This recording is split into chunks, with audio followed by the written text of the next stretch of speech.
Alright, hit the go live. It says I'm live, which it usually is lying, but I don't care about that.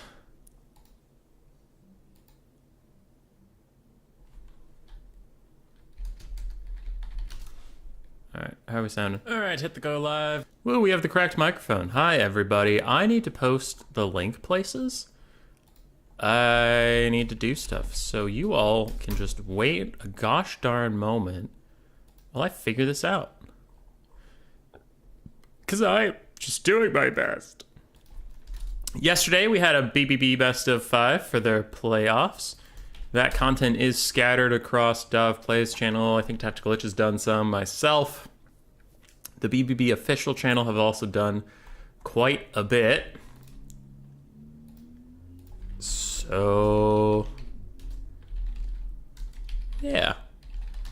If you're looking for more of that, it is scattered around. They have been recruiting a whole bunch of casters to cover that massive event. And that's pretty cool. This is a different tournament that's also been going on for quite a while. The ODM tournament.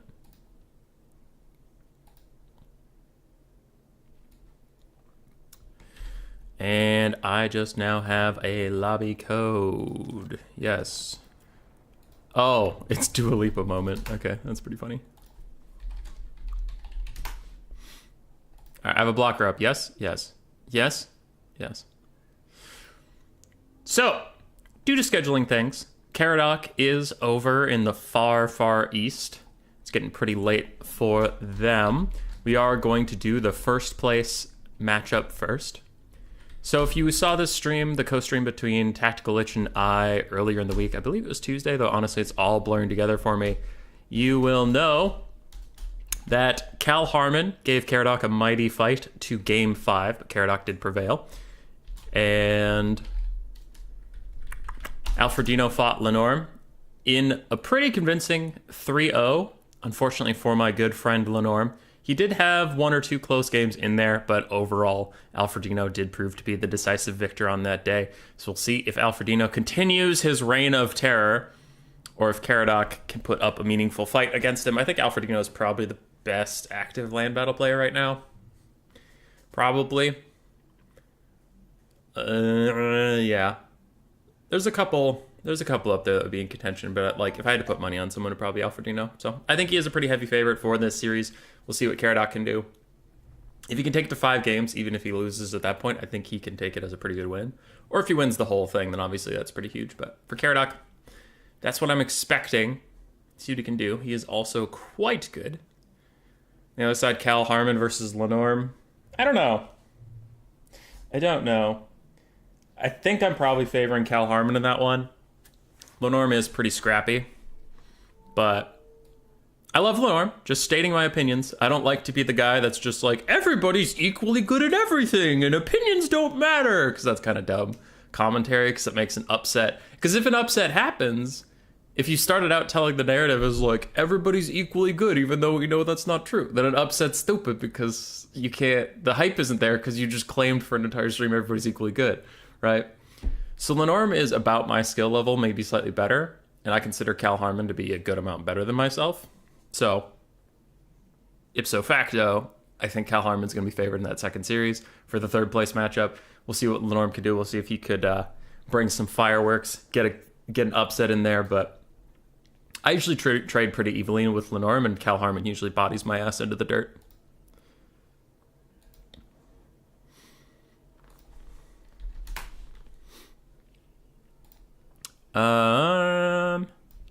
Boop.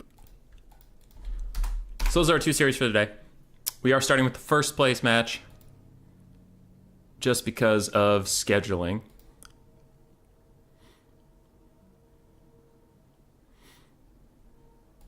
The host has left the game. Have you tried getting good? I've tried. It's difficult. I don't know why I got kicked. It said host has left the game. But I'm back.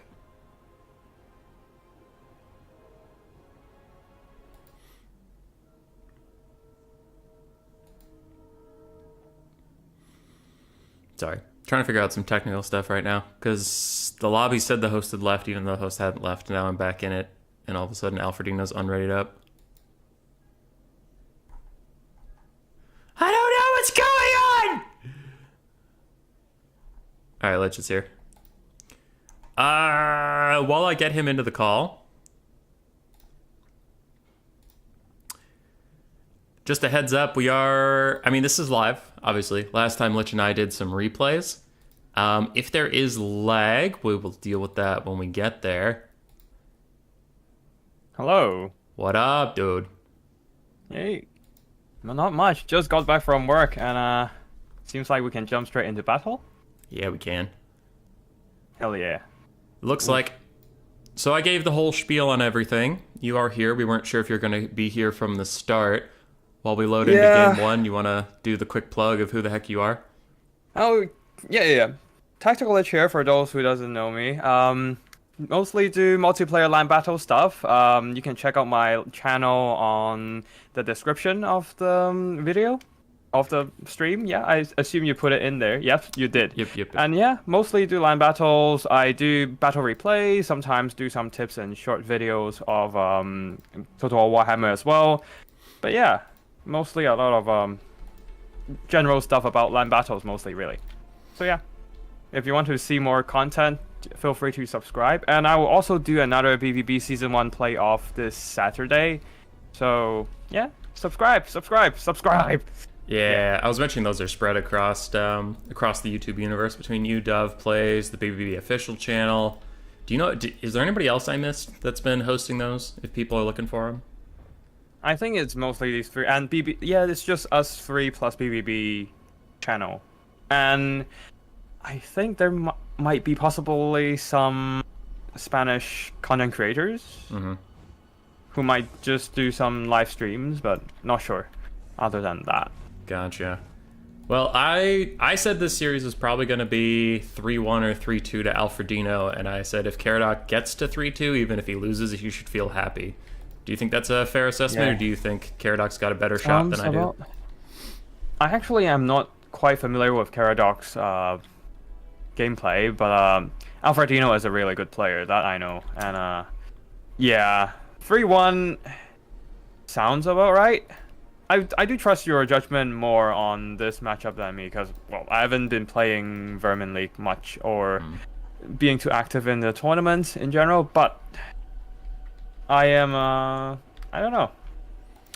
Yeah, Caradoc's 3-1 good. sounds about right. Caradoc's good, but Alfredino is like that kind of... I can think of maybe 10 players that can do it, but it's like when you're watching their army, it's like you're watching a movie, you're not watching someone playing a video game. And by that I just mean like no units are ever forgotten or standing around idle. Everything's always moving, everything feels like it's acting of its own accord, not someone's clicking around with it. It's like Voidlul's felt that way, Alfredino feels that way, Falcon felt that way, and it's like when you're fighting that level of player, it feels like you're fighting an intelligent AI, and it's just weird. So yeah, everything can be controlled so meticulously, like almost there's no mistake. You can't really catch them make mistakes, and instead they just catch you to making a whole lot of mistakes. Like a couple of times playing players above my caliber by that much. Well, Alfredino, Voidlul's, and Falcon. I think I fought Void once, and God, he wrecked me. Yeah, it's tough. But yeah. We've actually been talking about the game itself, we've been seeing this matchup a lot all of a sudden in patch 3.0. It feels like Norska is really coming to its own as people's counterpick against the Dark Elves. Which army do you really want to talk about here? Yeah, talk about Norska, because Norska has really been making a comeback ever since Immortal Empires. Especially after the healing buffs, Skin Wolves, well, we just see them being spammed all over the map every single match. Recently, they even got buffs to Familiar Warriors, which I really enjoy using so far. Like, they're just tanky, absorb a lot of missiles, unlike Skin Wolves. They can be rather on the glass cannon side, especially against fire missiles. But yeah, they seem to be a much more versatile faction these days. They have decent infantry, even Marauder Champions works pretty nice. And yeah. Especially since the Great Weapons finally got the buffs they needed to keep up with their sword and board counterparts. Now you have some armor-piercing elite infantry that can really do good work.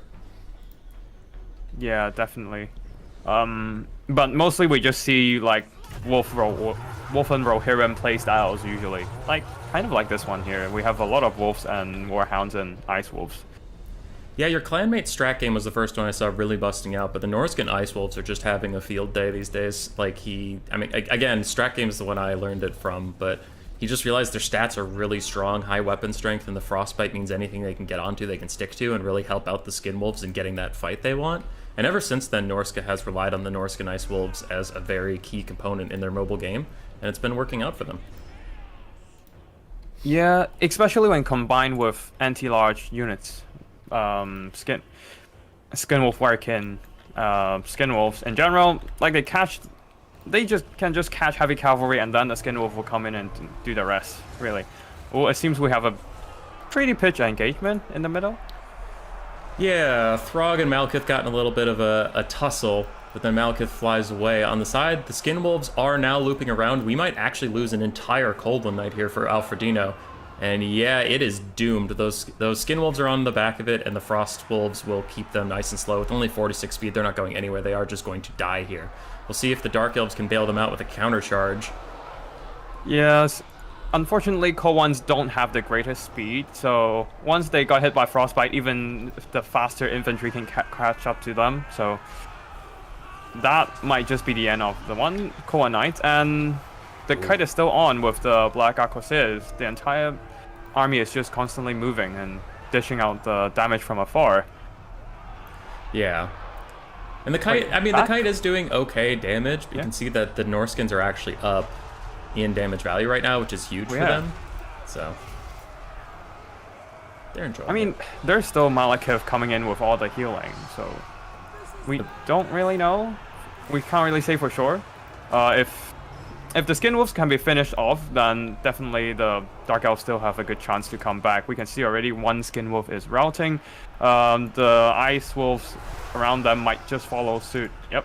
And suddenly this entire flank of Norscan mobility is in quite a bit of pickle here. Yeah, giant Soul Stealer really turned the tide of that fight. Malekith dives down to the center. Now the Dark Elves, while they're running out of HP, they do currently hold the mobile advantage nearby, and Malekith's trying to use this time to get some poke down on Throt. But Throt is covered by Marauder Hunter's Javelins, and though they don't have armor piercing, their high weapon strength and bonus versus large can do a really good number on dragon characters, so Malekith's gonna have to be careful, as the Soul Stealer is down, so he can't have healing for another at least like minute or so. The question is, who will reach their heal cap first, Throg or Malekith? At this rate, it's Malekith. He is getting bodied right now. Half HP on that dragon. He needs to back off, and he is starting to try to get into the sky.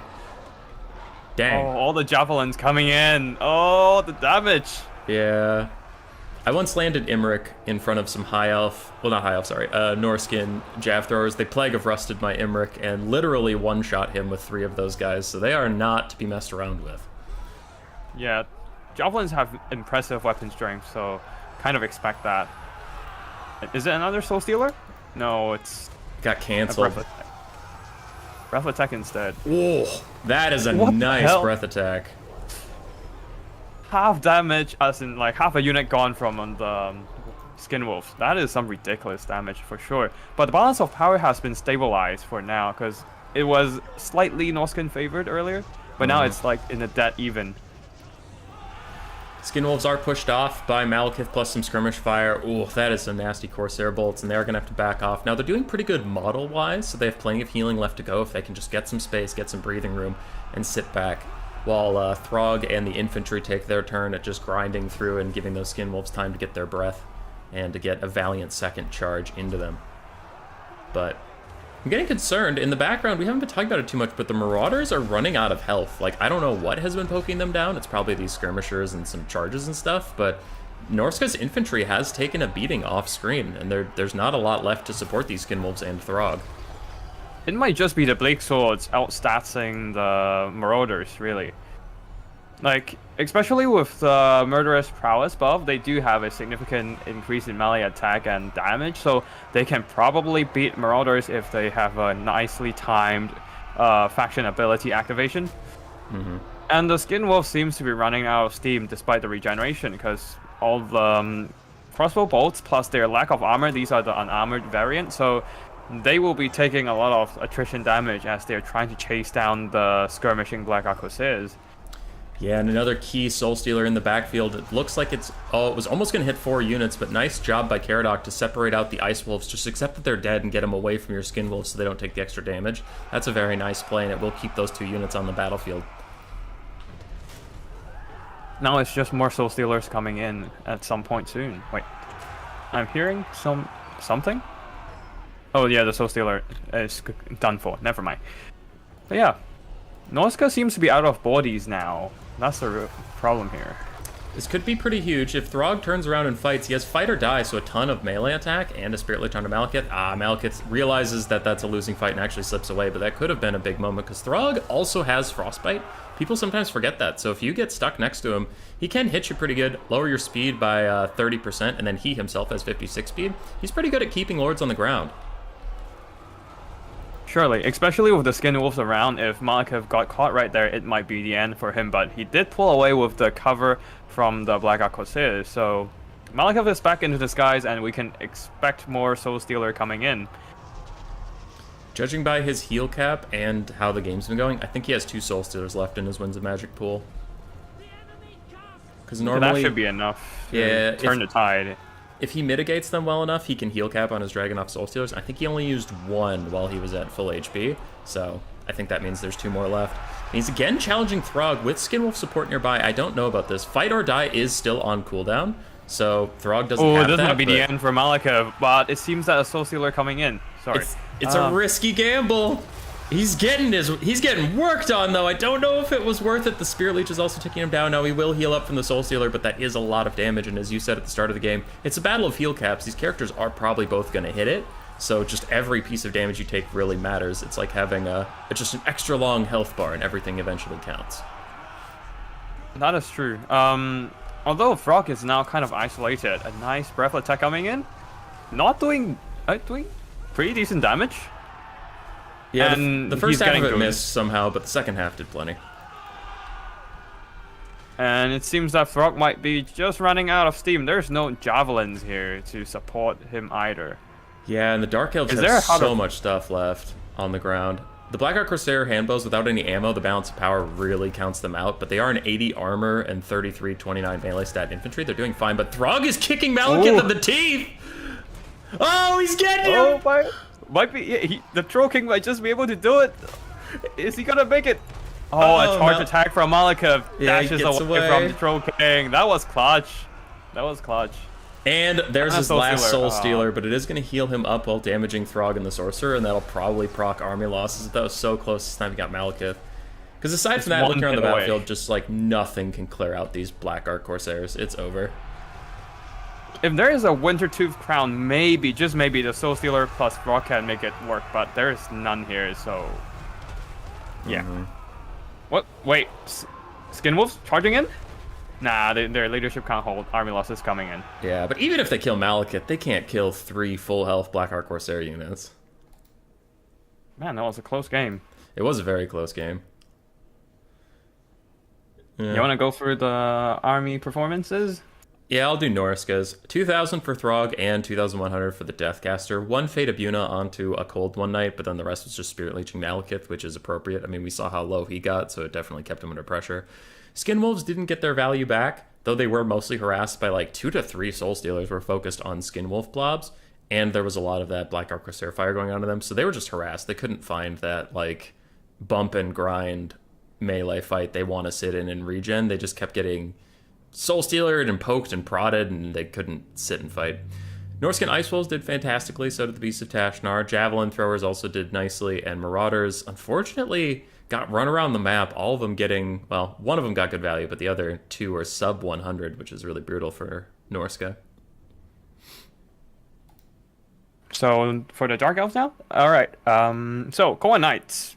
One of them did fine, the other 2 not so much. They got really wrecked by the Skin Wolves in the early game.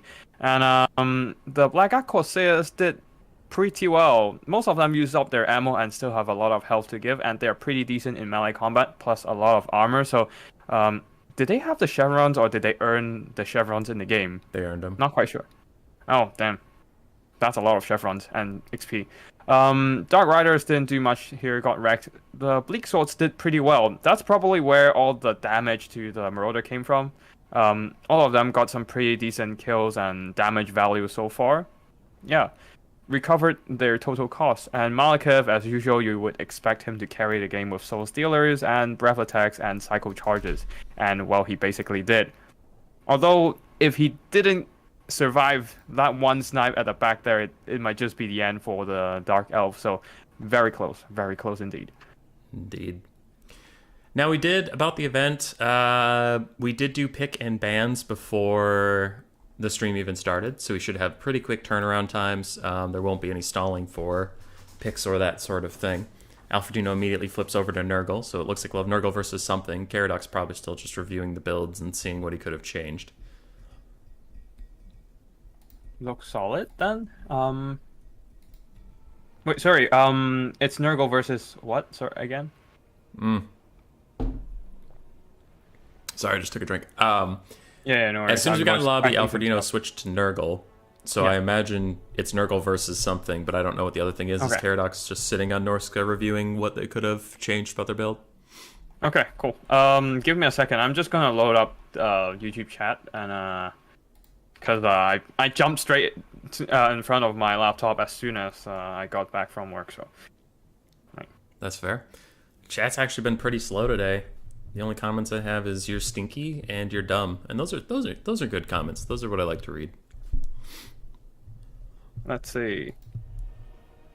Wait, you're stinky and you're dumb as in me? Not I mean, me. makes sense. I play ogres all the time. They're known for stinky and dumb. It's fine. Dude, I love ogres. They They are fun. Yeah. I'm gonna eat you. They're probably the best of a designed Game 3 faction, in my opinion. Really? I personally thought like Kista would be pretty neat. Like in my opinion. Like Cathay looks a little bit like too neat, too clean in terms of aesthetic. And the chaos stuff are too edgy. And Kista is like just fine between like the brutality of the Total Warhammer world and between the righteous human factions. Like it's a nice balance between order and chaos. So yeah. All right, That's my 2 cents. Caradoc hopped into my DMs and he said, "We only did game 1 picks, but we'll try to go fast." So it is not Okay. Blank versus Nurgle. Looks like we have Dark Elves versus potentially Lizard Men. Because I see behind the blocker a Dark Elf army is being made. I'll see if Alfredino starts making a Lizardman army or if he's just hovering options. I'll go and jump in and check as well. Yeah, okay. So it's Dark Elves versus Lizardmen. Also, chat, the poll I have out, what's more likely? It's all Dark Elves, isn't it? It's starting to look really, really likely. Every game is Dark Elves. It's fine. We have 2 Dark Elves now, so we won't be having any more Dark Elves, but then we'll have Dwarves and stuff coming out, so fun times. We'll see. Titus I just asked... hope there's... Sorry. Yeah?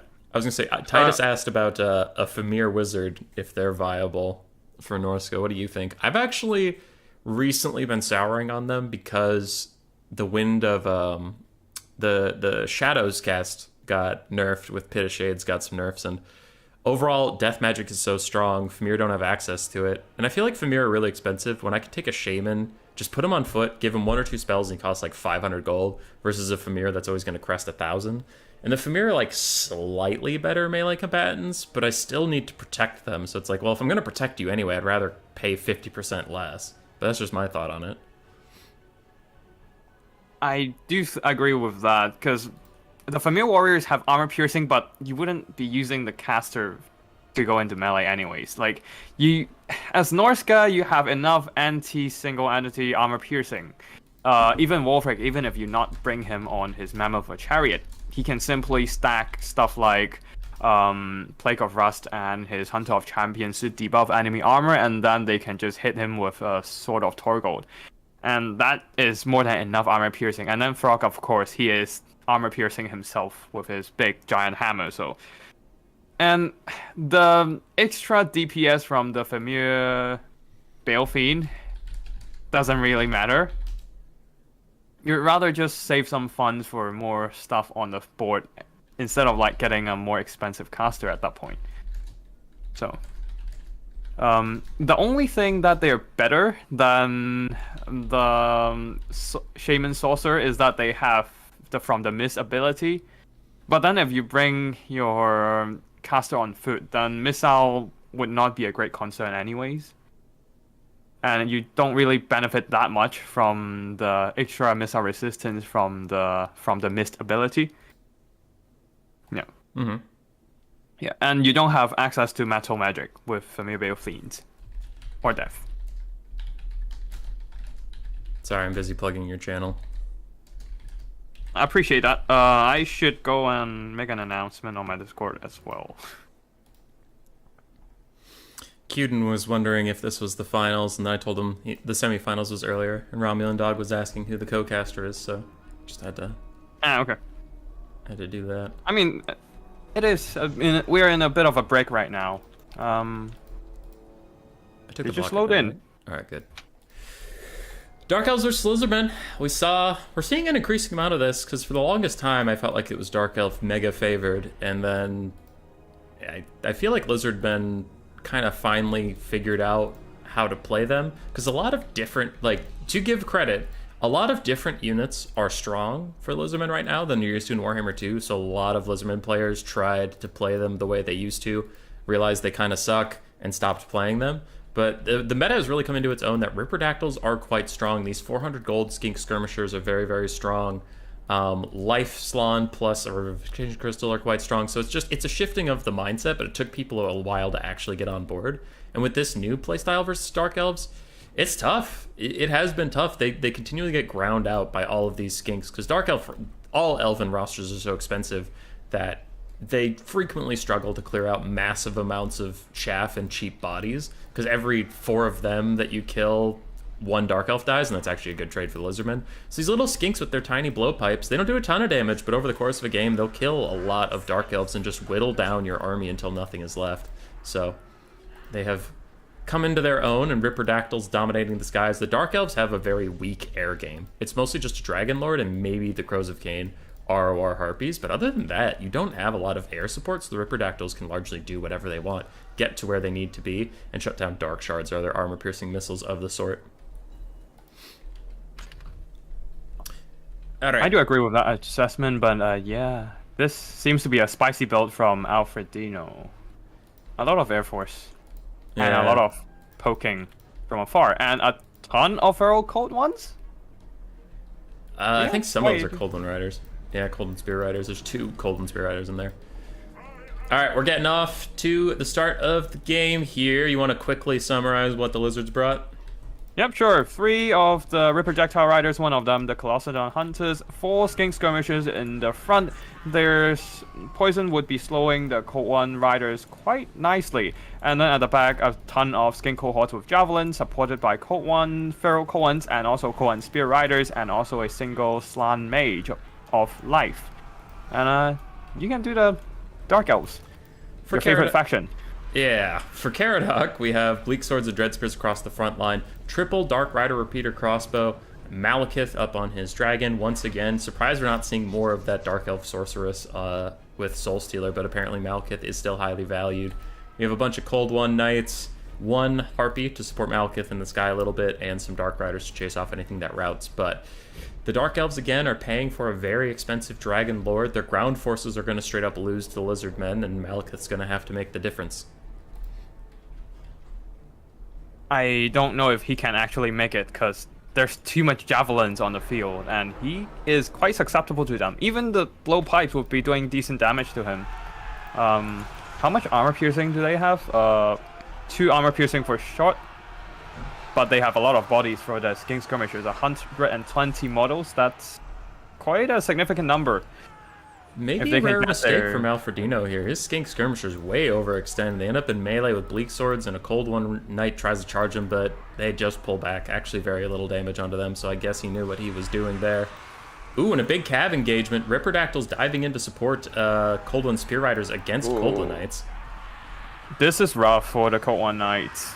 being surrounded by all the armor piercing. Oh, they're getting just murdered. Even a breath attack from Malekith can't bail out the situation. They're already routing. Ooh, and Malekith lands right in front of some javelins. If they pivot over to him, they could do massive damage, but it looks like they're actually just focusing on these Cold One Knights, supporting a Feral Cold One attack. Dang. Unfortunately, the Koan Spear Riders did have some Flesh to Stone right there, getting 66% of physical resistance, so a lot of damage was mitigated when they were trying to pull out, and now they're going in to kill off the Dark Riders. Some Feral Koans got routed, but they're dirt cheap, so it's not a big deal. Yeah, they're cheaper than a Bleak Sword. Or either that or the same cost. I forget if Bleak Swords are 500 or 450, but like, it's a weird way to think about them, but yeah, if they get routed off, they're essentially just chaff. Especially when it's a 90 armor chaff. So, pretty damn ridiculous if you ask me. Yeah, Feral Cold Ones are insanely strong. Cold One Spear Riders, though, they are not so cheap, and this one is entirely dead. Giving the Dark I think Elves... they've paid for themselves, tying down a lot of those Koan Knights, and killed a bunch of stuff. I mean, get a bunch of stuff killed, mostly, but yeah. How are we doing elsewhere on the battlefield? The Dark Elves are actually winning the mobile game okay. They're taking a lot of damage for doing so, but they are winning it so far. The frontline fight appears to be going just fine for the Lizardmen, however. A Banishment tearing apart 2 Bleak Swords and Ripperdactyls finishing the job. The Soul Stealer is draining the health of the Ripperdactyls, but then there's a Slam Age Priest of Life there. With a bunch of Earth Bloods coming in, that should be fine for them. Yeah? There's 3 or 4 little skinks fighting a Dark Rider Pier crossbow, and I find that very funny. They snuck into the back without the rest of their unit, and they're just fighting them. One at a time.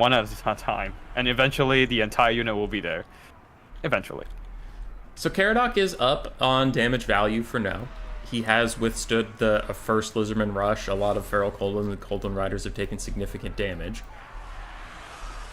But Lizards have all that healing. Yep, sorry. I was just saying Lizards have all that healing, so you gotta kind of kill them twice.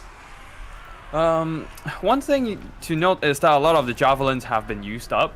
So the damage spike from Lizardmen might not be that significant in the late game. Unless, of course, Malekith gets surrounded by the Colossodon Hunters, then that's a whole other story. But without the Javelins, perhaps the Lizardmen has lost a lot of their offensive potential. Mm-hmm.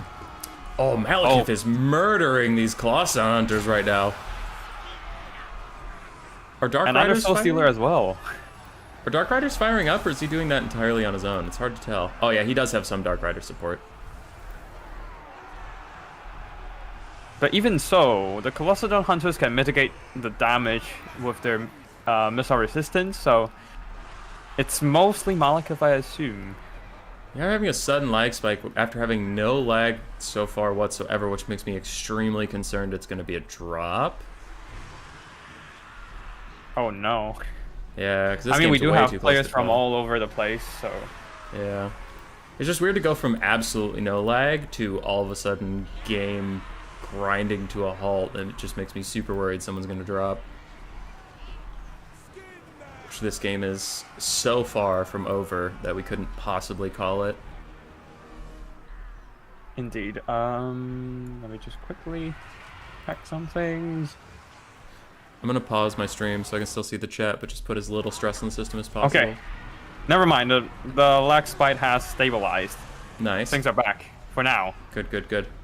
Alright, Malekith successfully peels himself off with the Colossodon Hunters. Other Ripperdactyls in the area just dive down to deal with some of the ground forces. Lizardmen are slightly up on the balance of power, but it is an absolute scrap. Across the battlefield, there are tons of dead bodies, tons of blinking health bars, and nobody really is feeling that much better.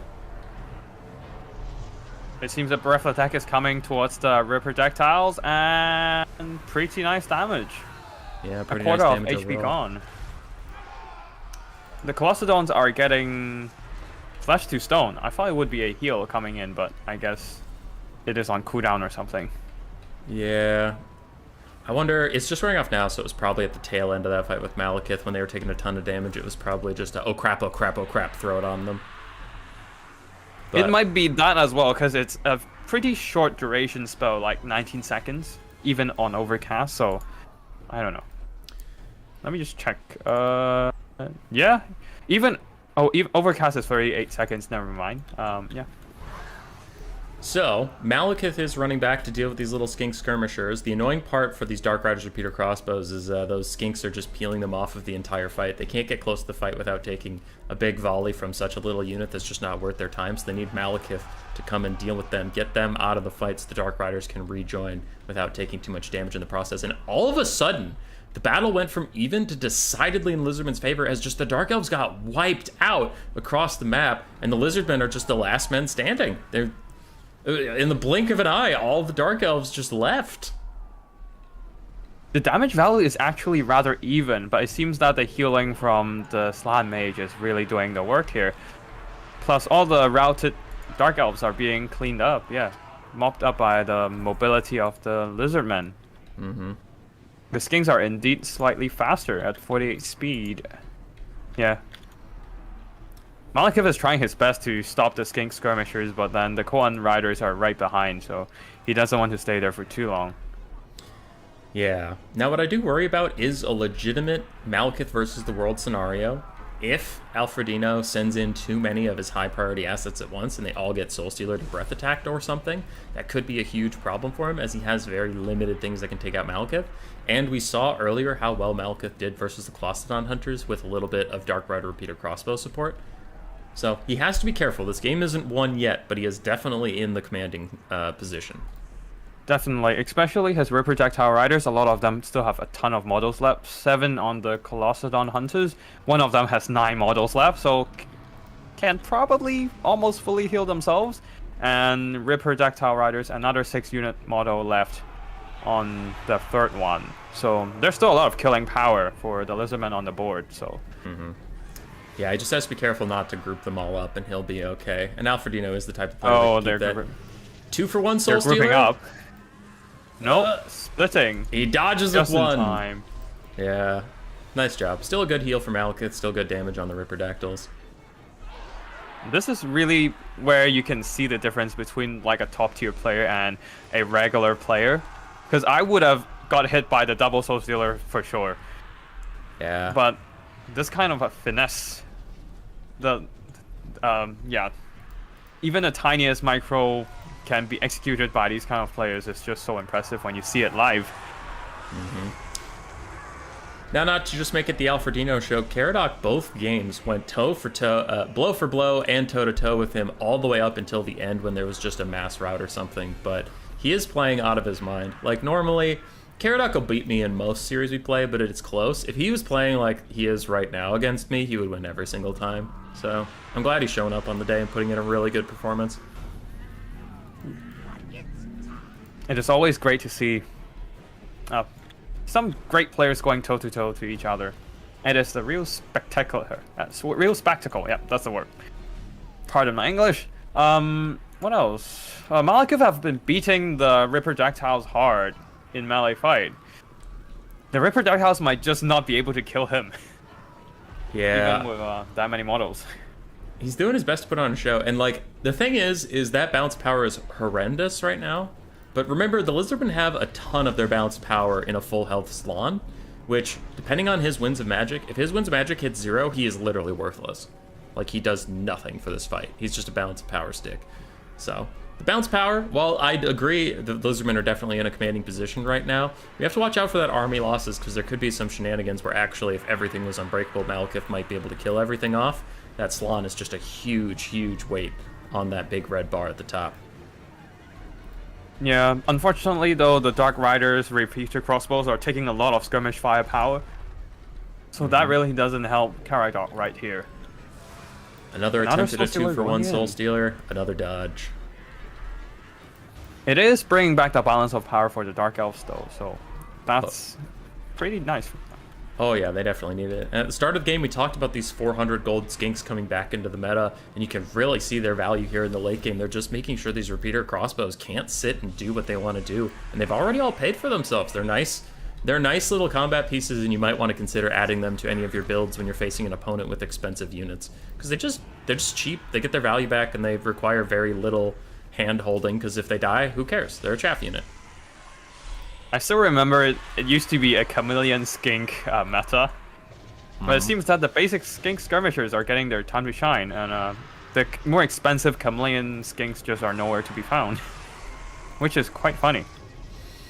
Yeah, I don't know what it is with chameleon skinks. I've also, when people use them against me, they just feel like they don't have that oomph they used to have, you know? It feels like they do about as much damage as the skink skirmishers, but they cost 50% more. Don't really know what it is. Big moment here. Malekith is going to tear out this Ripperdactyl, and they're so close to the edge of the map, I wonder if they just go straight off. And then a follow-up Soul Stealer onto the Colossus Hunters, going to do damage to them and heal up Malekith. This is a pretty big play for Caradoc to try to get back into this game. As the Dark Riders offer firing support, they haven't been able to do that for quite a while. And even Flesh to Stone is trying to keep these Colossus Hunters in the fight, but I don't know how much it is really going to help them. It is helping for sure, because Malekith also is taking some damage. You can see his hit points dropping noticeably right there. Oh yeah, you're right. They just stopped taking damage as soon as the Soul Stealer wore off because of that physical resist. It's gone now. We'll see what Malekith can do, but there is Feral Cold One support. There's a ton of skinks with their little blowpipes causing poison on Malekith, lowering his stats when they get any shots off. Big hits from Malekith too. On the far side, there are the Koan Spear Riders are getting kited, but it really comes down to whether Malekith can carry this shit. Excuse me. You're fine. Yeah. You're fine. Nah, I decided to join you on the swearing ban. Got to do at least best. for this stream, at least. Yeah. Colossus Hunters tear routed off, the same as their other Ripperdactyl friends. They are going to go straight off the map. Are they? Maybe? No, yeah, they're not coming back. But now Malekith is alone. The last of his Dark Riders, even the ones with ammunition, have routed off, leaving him in the dust. Army losses will take him. Oh, that is so close. Yet another close game.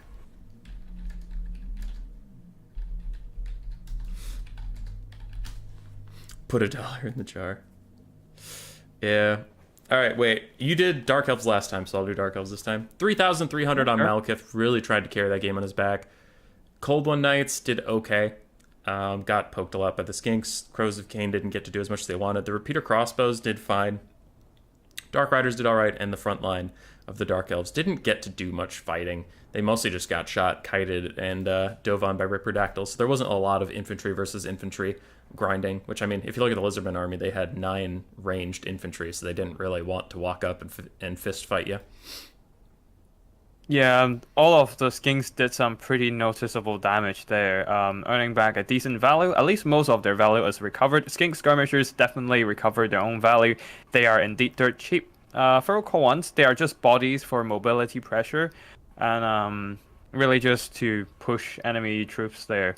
So not a lot of damage for them. Koan Spear Riders, quite disappointing because, well, they do have lower melee stats, but the Ripperdactyl Riders, the regular ones didn't do that much, but the Colossodon Hunters torn apart Malekith and Seraphon. I was waiting for you to get to that one. I saw 2,700. I was like, Yeah. Jesus.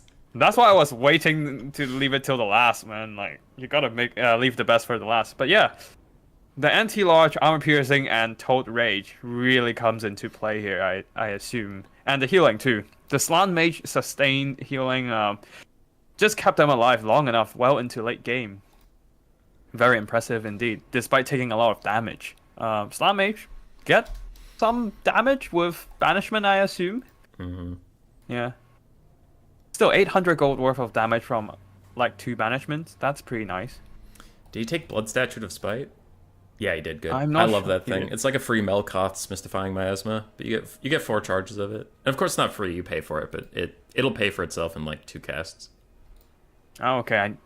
I need to play. I need to play more Lizardman now. Seems like a fun. Seems like they have a pretty different dynamic in Immortal Empires. So Yeah, they're pretty strange. Unfortunately, they're still. Okay, sorry. I got distracted by a message. They're still very skink heavy, and I am personally a Saurus enjoyer, so I'm waiting for the Saurus meta. The Saurus had like the briefest moment in the sun where people are like, you know what, Saurus are pretty good, and then they went back to trying skinks. Like, never mind, skinks are way better. it's always the cheap chaff and numbers. I feel like every single faction is just going for the numbers game mostly because of artillery, magic, and missile fire. Because if you bring elite units, they are easily wrecked by any of the above. So it's never worth to bring an elite unit unless you're playing against like melee only factions. So What's yeah. wrong? You don't want to get Fate Abundant? That and also just Pit of Shades in previous patches. There's just too much AoE damage, and AoE and armor piercing damage. As the ogres, I love dealing with. As the ogre kingdom enjoyer, I do love dealing with elites. So let Belchers just shoot everything to pieces. That is. It's just easier that way. You know, I'm not at the level of these two players. But what has actually been getting me a lot of wins recently is Croxagores. Oh right, yeah, they got buffed these days. They got That makes buffed. sense. They feel good. I usually take... So the combo I like, and this doesn't work versus every faction, but it works versus a lot, is a Fire Salon with Burning Head, Banishment, and his Blood Statute of Spite. And then a Bastildon with a Revivification Crystal. So the Bastildon heals up the Croxagores throughout the game, but the Burning Head just clears out any spear chaff. Or if you're in a pinch, like if High Elves net down your Croxagores and they turn Sisters of Avalorn to shoot at them, you can just overcast Burning Head and at least kill one of those guys. But you just take care of the chaff, leave your enemy with only single entities and cavalry over the course of the game, and then the late game they have to fight a tanky Salon, a tanky Healy thing, and a bunch of Croxagores. It's been working out pretty good. I think we're 3-0 with builds like that right now. But again, I'm playing against like good players, but not the best players in the whole world. So I'm sure if you've played like anybody you're going to see on this stream today, they can probably deal with it. Though actually I did take a game off the norm with it, so maybe it'll even work versus the elite. Anyway, it is something fun for quick battle. I recommend you guys give that a shot. I do say that a good build is like 50% of the game. So like you got a good build down, you win half a game. So, and the micro does your micro basically is the other half. So, yeah. And my micro is god tier.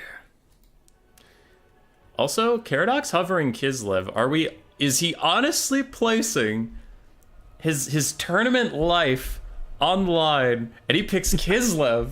A faction if I'm doing my tier list, which is on my list of things to do, if I'm doing my tier list in patch 3.0, Kislev is in D tier.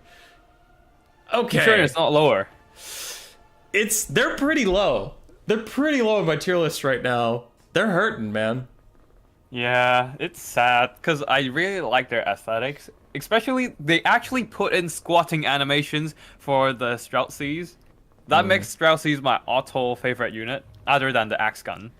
Yeah, Kislev is super cool, but like, it's not as much the patches hurt them. It's that everybody is learning and getting better, and Kislev was a new faction, and that really carried them through the early days of Warhammer 3 competitive, is just being completely brand new. People don't have the muscle memory on how to beat you. But now that people have gotten locked in, Kislev feels like they're just lacking any surprise factor. It's like, their roster is so small, you usually know what's coming at you. And also people have gotten pretty good at punishing blobs. So like the bear blob isn't as good anymore. You can take wins on it. It's just definitely an uphill fight. Yeah, I guess Ulrika would be a nice update to the roster, but mostly we just need to urge Games Workshop to start updating their backlog with some more Kislev new units. Because everything in the Kislev army is new, right? So Yeah. yeah. But I can't really say that either, because there's the Vampire Coast, which is also like an original faction that CA came up with. So I don't know. I don't know whether they really need Games Workshop to get the new units, or can CA just invent their own stuff?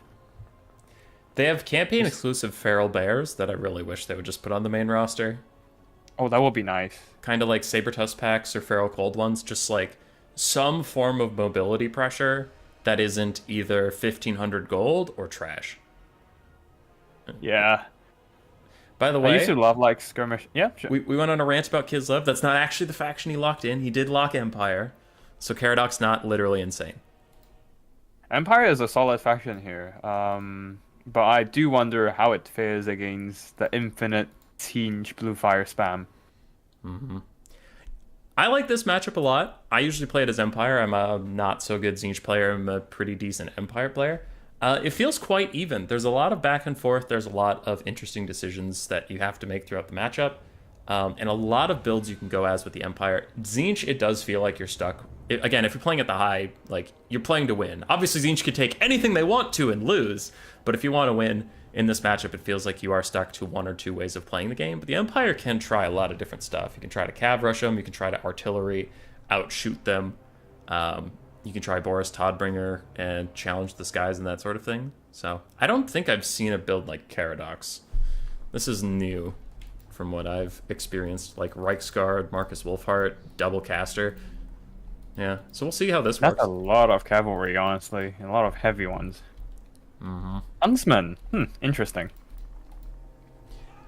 I'll wait for them to set up so I don't try to cast stuff that's moving around underneath me. The Zinch army is much more set up, so we can go through that pretty quickly, easily here. 5 Blue Horrors for Alfredino. Then we have Marauders of Zinch mixed with regular and Spear variant. We have quadruple Screamer, which is a very heavy investment on that front. Kairos Fate Weaver with Regrowth and Blue Fire, his standard very, very annoying kit.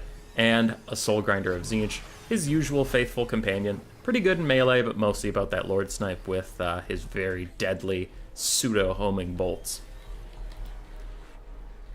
The Empire is going super wide in contrast. Actually, yeah, both are going wide. Empire going for a lot of spears, but mostly just investing into cavalry. How many Reichsguard are there? They're being deployed all over the place. 4 Reichsguard plus Empire Knights. Yeah, just a lot of cavalry bodies on the field. And then a Bright Wizard in the bushes, accompanied by a Jade Wizard. Bring Earthblood and Burning Head and Flaming Sword of Ruin. Quite an expensive spell core. I guess all the funds saved up by picking Marcus Wolfhart goes into the magic. And some Huntsman and the Silver Bullets for some magic damage plus armor piercing. Some Swordsmen in the front line as well, and that's about it. I'm talking about this by feel. I have never actually compared their stats, but I feel like Empire State troops are actually better than Zinch troops by stats. And it looks pretty comparable. Check it now. You can check it now. Swordsmen have 2 less attack and 4 more melee defense against Siege Marauders. Yeah, it's pretty comparable. So for the Empire, you can take a relatively cheap front line, and you can outperform Zinch's stat-wise because these Marauders are more expensive than state troops. Zinch's front line is objectively terrible. That's not a bad thing because the faction isn't meant to be the frontline winners. They're meant to be the Spellcasters and Monster faction. But that being said, you can take a very cheap front line of the Empire and still win it. I don't know, like, how does the Team Shield factor into this kind of melee fight? In my experience, not great. I don't know. It gets pushed off pretty quickly in a frontline to frontline fight, and then there's just nothing backing it up. Like, the Marauders, I don't know.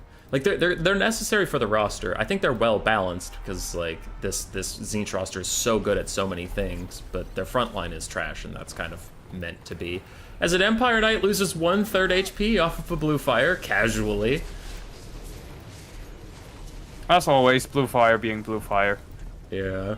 And the rest of the Empire army is just slowly pushing up.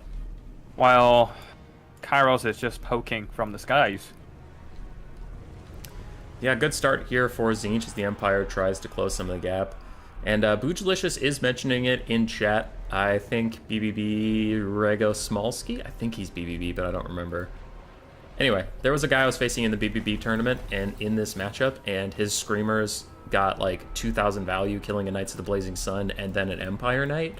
All because they got the charge on me and I didn't get the charge on them. So Booj is very right. You have to be super careful with your cav engagements, because if the Screamers get a rear charge on you, they are just going to eat you alive. Yeah, they are the very definition of glass cannon. They do a lot of damage, but they are quite fragile. Even like dogs can deal with them.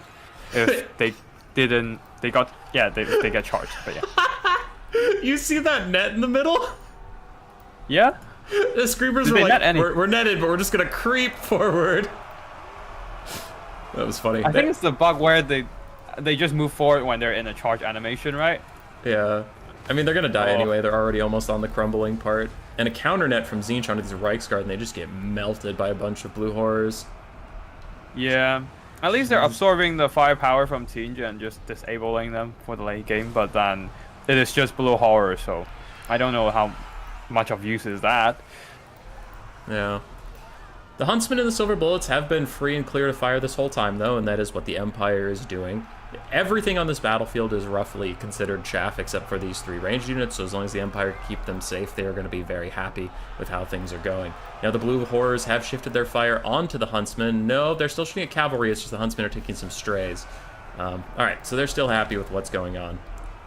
Ooh, a big burning head down the line, dealing with multiple Marauders and Blue Horrors. Now, they're gonna do some friendly fire. Straight into the Swordsman back end and their speaker. Oh, the curve! Man, this game does not want Caradoc to win. Yeah, things are rough. Now he is up about 2-1 on damage value, which is actually quite huge. He's doing the classic mistake though. He's trying to shoot Kairos. He's doing some damage, but then a regrowth is gonna come in and, well, neutralize everything. Yeah, I'm a big advocate of just ignoring Kairos as much as it sucks to do so. Alfredino left him AFK for quite a while, now starts to move, but that 44% damage resistance on the Oracle of Eternity is keeping him healthy.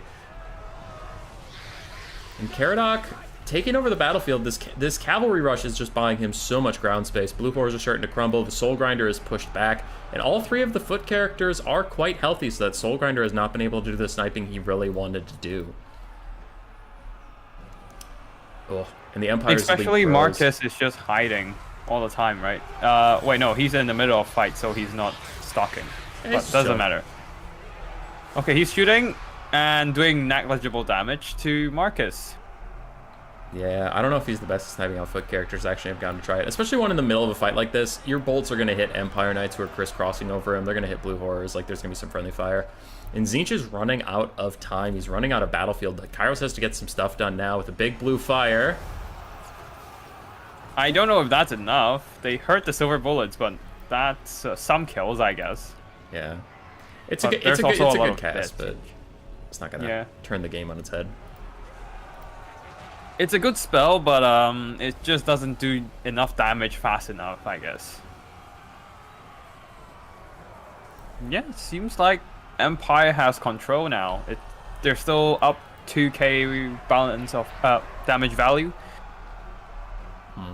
And the Tzeentch army is running out of stuff, and they don't exactly have the healing to counteract all the damage. Yeah, they are throwing a regrowth onto a Screamer to just keep them in the fight, which is like, that's a fine use of the cast, but I mean, the rest of their army is just so tattered.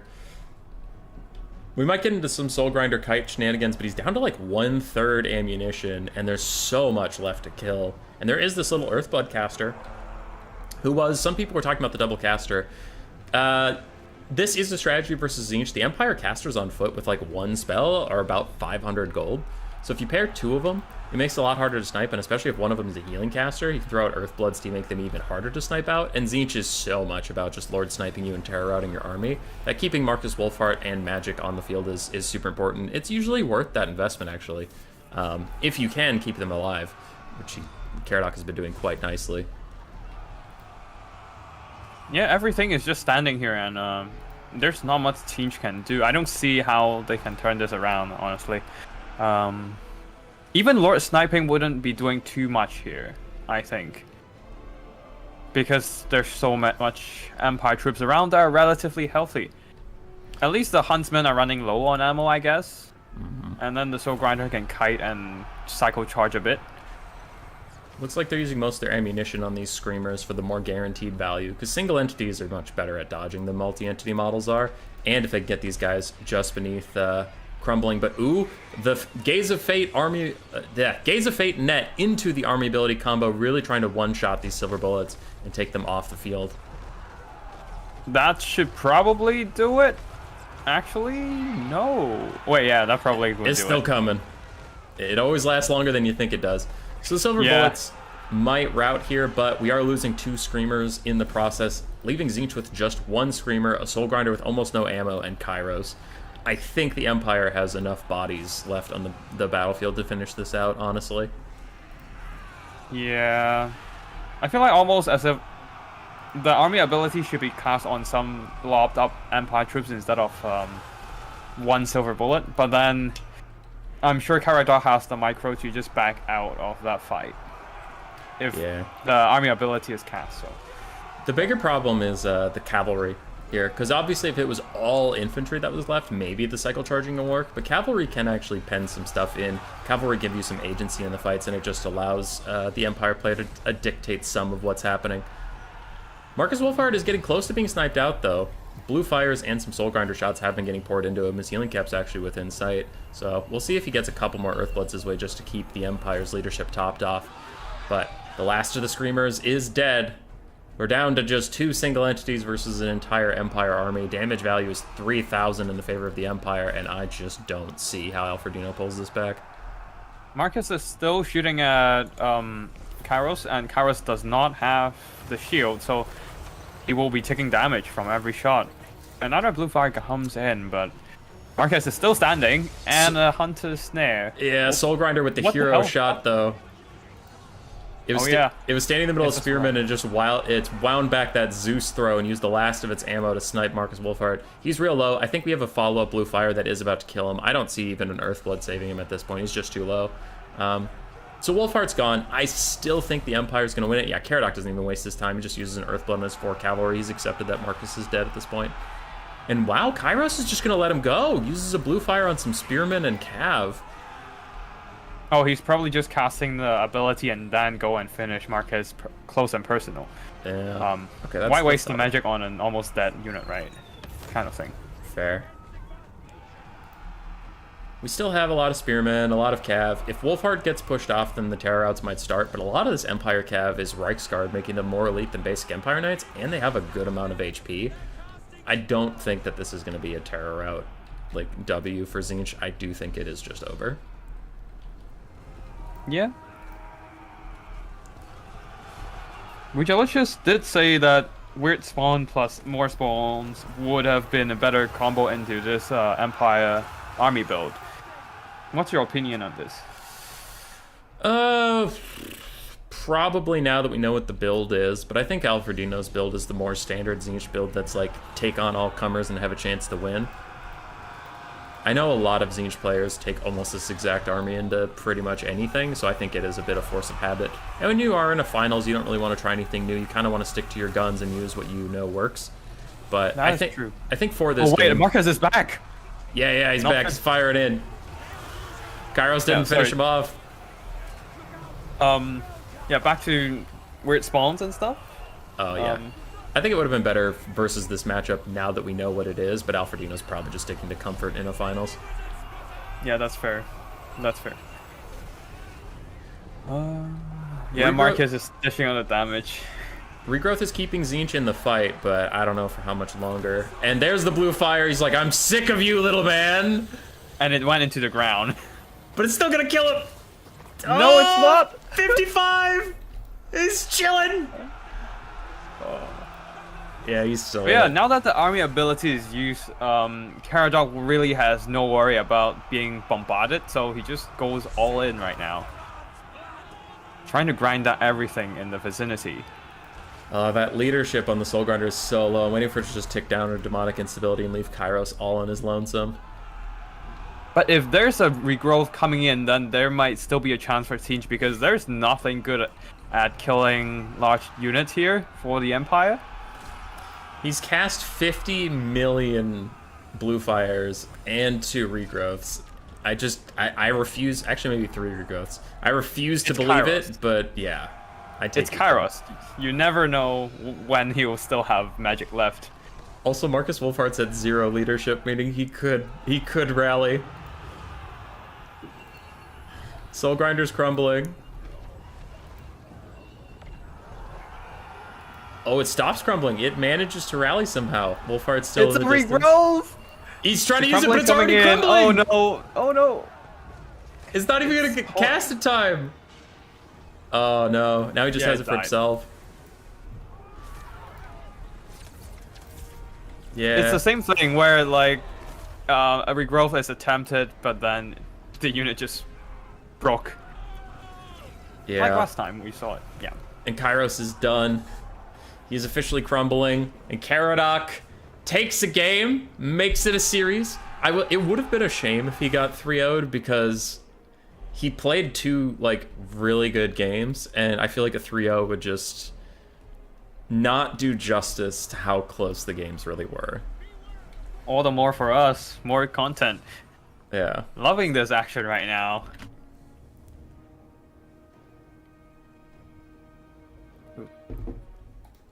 So Caradoc's on the board with my beloved Empire. Sorry, give me a second. I'm just typing some stuff. You're fine. I'm going to just go through army values. Reichsguard did fine. Some of them paid for themselves, but a lot of it was just battlefield control and shutting down those blue horrors and countercharging screamers. And with demons, you get kind of a skewed result of value sometimes, because if you get something to 1/3 HP, it'll crumble away, and you only got 66% of the value you should have gotten because you killed that unit. It just decided to off itself at the last second to deny you the value. Huntsman and the Silver Bullets did great, and the Empire frontline mixed value overall, depending on which ones of them got blue fired, but the ones that were able to stand and fight did fantastically. For the Teenage Army, Kairos Fate Weaver actually not getting as much value as I would expect, possibly because everything is so cheap for the Empire here, so the blue fire spams are not exactly doing that much. Soul Grinder did some pretty good damage. Is that recovering its value? Yeah, it's probably more than enough to recover their value. The Screamers, they are the definition of glass cannon, so once they start engaging in melee or get shot at, they just dies. So quite unfortunate there, especially with like Huntsman with anti-large shots. Great at dealing with all these low armored mobility. Blue Horrors doing some very minor damage. We saw them shooting at the Reichsguard and whatnot a lot, and did some noticeable damage, but those are some serious focus fire, and the armor on the Reichsguard simply tanked the damage. So quite I wouldn't say blue horrors are great at shooting Empire, because you're either shooting cheap chaff or shooting heavily armored cavalry. The Marauder wise, they are not doing great into the Empire frontline either. Just not trading well. Kind of expect them because they're Teenage after all. Mm-hmm. But yeah, that should be it. Yes, So, sir. Another game. Game 4. And after this, Boo Delicious is how you're referring to it. We are starting with the finals just because Caradoc is the latest in time zone. So to get them into bed at a reasonable time, because it is only a Thursday, we'll have the third place match after this, Cal Harmon versus Lenorm. So there's 2 best of 5s today. Do not fret, my friends. Yeah, I don't know where Hazel is. She might be napping. It is the middle of the day, so it's her nap time. And we took her on a walk before the stream, which usually makes her good and tired. Maybe, just maybe, this stream will be long enough for her to wake up. Maybe. Dude, I had a best of 5 yesterday.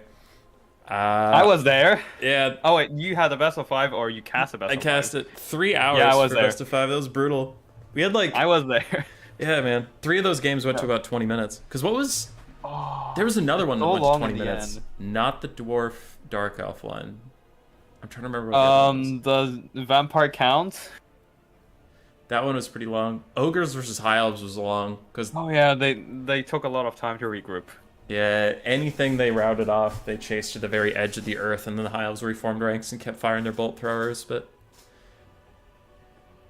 The long grind aside, I'm quite impressive of how Chef pull out the anti-box maneuvers, because normally you would expect the box to hold quite tightly, but then somehow he managed to like lure the high elves out of position and break through those openings on the boxes.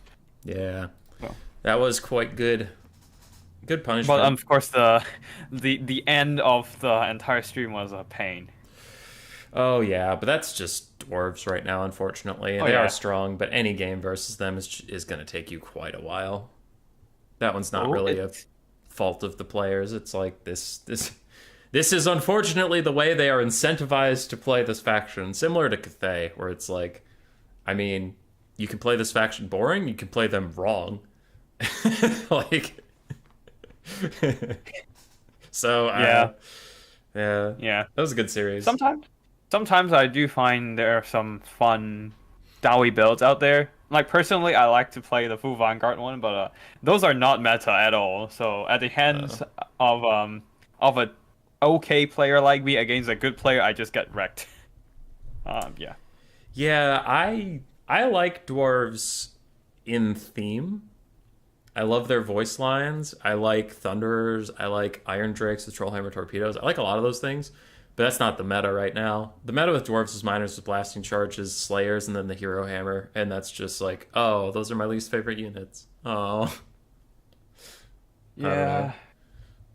I wish I can bring more Iron Breakers because they're cool, but then there's just the Iron Breakers Deluxe these days, and Iron Breakers feels like shit to use. Feels like pretty crappy to use now. Dude, hammers are actually pretty sick. Hammers do a They lot of are. damage. Their rune hammers feel so cool, but then again, eh, eh. Elite infantry is trash. Yeah, Not trash per se, but trash in meta. yeah. We see it actually cropping up from time to time, but it's very matchup dependent. It's like if your opponent can't bring death magic and don't have great shooting options, then you can bring elite infantry. But that's about it. And Pit of Shades. Yeah. And Pit of Shades. All right, Beastmen versus Coast. I think Beastmen have a pretty good shot in this. It used to be quite Coast favored, but I don't know. These days it feels like if you just bring Traderkin in case of crabs or a hero hammer, a bunch of archers, a bunch of throwing axes, you can usually take care of anything the Coast bring. What do you think? I think Caradog plays quite a bit of Beastman. Or am I mixing it up with other players? Anyways, but Beastman does have a good enough rush. Yeah, Beastman does have enough of a good rushing potential. I'm just not sure if Alfredino would bring a bunch of sirens, and it might be a problem for the Beastmen since they don't have they don't have the most magic damage. But then that's a more like risky build that I don't expect them to bring in this finals here. And there has been some buffs to the Beastman army, but I'm not sure those buffs apply in this battle because they're going into units that I wouldn't expect Beastmen to bring in this battle. But I'm not gonna talk about them because, well, both players are still building. Yeah. Both these builds are actually a little off what I would have expected. Yeah, looks about right. But yeah, Warhammer 3 took away our chat, and that sucks. But one thing they added that is really nice for a spectator is you can flip between the armies. I don't know if you remember, but in Warhammer 2, if you're spectating something, you could only see the host's army. You couldn't switch back and forth. Yeah, I think I remember that part. That's why I came in and I was like, wait, I can switch now. Yeah, it's nice. Which is nice. You can kind of like, obviously not talk about what's behind the blocker, but while I talk about other stuff, I'll usually look behind the blocker, so I kind of get myself ready for my talking points in the game. Yeah, it's just nice for casting Yeah. overall. Like, it doesn't really impact regular spectating because you just load in and watch and whatever, but for a caster, you can, like, for less serious battles, for example, if I'm doing a meme tournament at some point, then I can, where both players have a fixed meme list, then I can just go ahead and check their armies and talk about their meme armies. But overall, like, there has been some weird changes in the multiplayer lobby. Cat, the most obvious one, but I do think that CA has been trying to improve the entire quality of life here. Like the chat, they remove it mostly because it's hard to moderate, and they're still trying to figure out how to deal with that. But then their main resources are pulled into fixing bugs and trying to balance units and whatnot, I guess. So Yeah. yeah. Can I say, But like, to the players real quick. They didn't do their picks and bans ahead of time. Even so, they have been really fast on their build times, and thank you. If you watch this back, or if you're listening post-delay, shout-outs to you guys. You guys are both doing great so far. Yeah, I do appreciate that a lot. Because that means we can move, like, once we're done with the game relatively fast, we can quickly move on to the next games relatively fast as well. Yeah. We're moving on to Lenorm and... Wait, sorry. And Kalharman, right? Afterwards. After this, yeah. Yeah, cool. For the third place scrap. And I am very quickly becoming a Cal Harmon stan. He's not the best player out there. Like, he's really good, don't get me wrong. But, like, Alfredino's probably better right now. Yeah. Caradoc, like, I mean, clear sorry, I stumbled over my words there. Clearly, Caradoc beat him Tuesday, right? So Cal Harmon isn't the best player out there, but he is my favorite to watch because his builds are so wild. They kind of have that Flying Taco, Felcon feel to them, where you load up, you see it, and you're like, well, this is utter garbage. Like, this is never going to work. And then the game's either close or he wins, and you're like, what just happened? Like, what did I watch? Yeah, it's really cool. Like, I've only played against him like once and watched a couple of his other games, but overall, those are some unique builds for sure. Yeah. Him, Strat Game, those are two people that really have this meta of their own going on. They just kind of do their own thing. Black Knight, who's in the chat, he mostly plays High Elves, but he kind of has his own thing going on. They're like really fun players to watch. Unfortunately for them, they are kneecapping themselves as far as like high competitive goes, because it's like, as much as it's a meme, haha, Dark Elves again, it's like there's a reason tournament finals are full of Dark Elves, and if you're not playing them out of principle or just don't like it, it's really hard to punch into those top echelons. But I really do appreciate the players that just stick to their guns and have this kind of flavor of their own. I do have to confess that I have a guilty pleasure of watching another player, mostly Sabrus Ragnum, because he has some ridiculous and also fun formations. Like, I know he boxes a lot with his dwarves, but he does put a lot of thought into like setting up his formation to make sure that his firing angles for the units can be maximized. And I don't know, I just feel like all the thought into the formation deployment is quite an interesting thing to see when in the actual battle you see those formation actually works really well. So that as well. But yeah. Unfortunately, that's a lot of hero hammer from him too. So Sabrus is divisive because it's like he brings some spicy builds, he brings some spicy like formations and all these things, but then he also brings hero hammers a lot, and you're like, I want to love you and I want to hate you, and I end up kind of in the middle. Yeah. But he's a nice guy. He's a very nice guy. Yeah. I have never had an unpleasant conversation with Sabrus. Even when I get tilted at him and I'm like, what bullshit army did you just bring into me? What is wrong with you? He'll still be like, oh, I'm sorry. And it's like, oh, well, now I feel bad for getting mad at you because you're so nice. He's just trying to win. He's just trying to win. Shall we go through the army builds now then? No, I don't want to talk about the game. I just want to talk about pasta. All right. Yeah, you pick an army and go for it.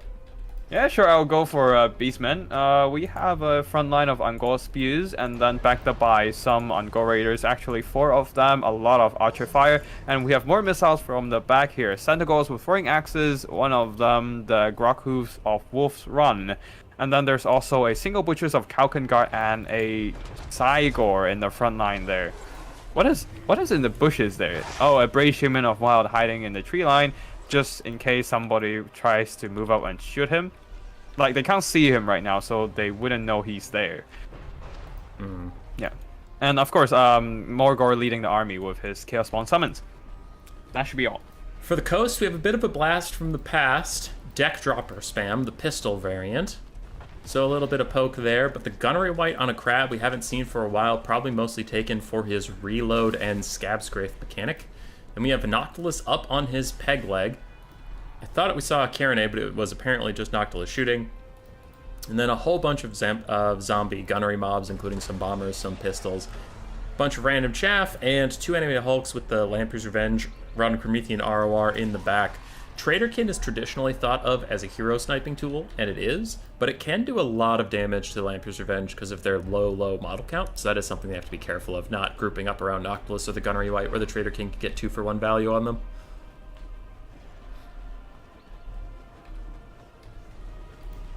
Seems like we're starting with some skirmishing going on here, with all the archers just unloading into zombie pirate Deccan mobs. Not the greatest choice, but not the worst either, since the Angkor Raiders are indeed dirt cheap, so any damage value they can get is pretty decent so far. And of course, killing off the chaff for the vampirates is always nice. Yeah. Especially trading against the guns. The pistols would be very annoying in late game. I significantly doubt that these archers are going to run out of ammo before they end up terror routing off the battlefield, so I think, like you're saying, just any value you can get out of them is a smart choice.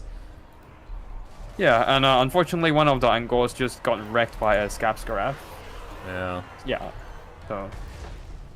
That's a Warhammer 2 classic. I wonder why the pistol bats and not bomber bats or handgun bats, because I'm just wondering what like these little pistols are going to accomplish. Without armor piercing and without explosion damage, it's like, okay, we need to find a low armor, high value target to shoot. I guess the Butcher's Town Guard only have 45 armor. Beastmen are known for their armor anyway, so like you don't need that much armor piercing against them. Unfortunately though, they do have shorter range, so that means even the throwing axes can deal with them pretty nicely. It's still an inefficient use of the throwing axes, but still, the bats will die.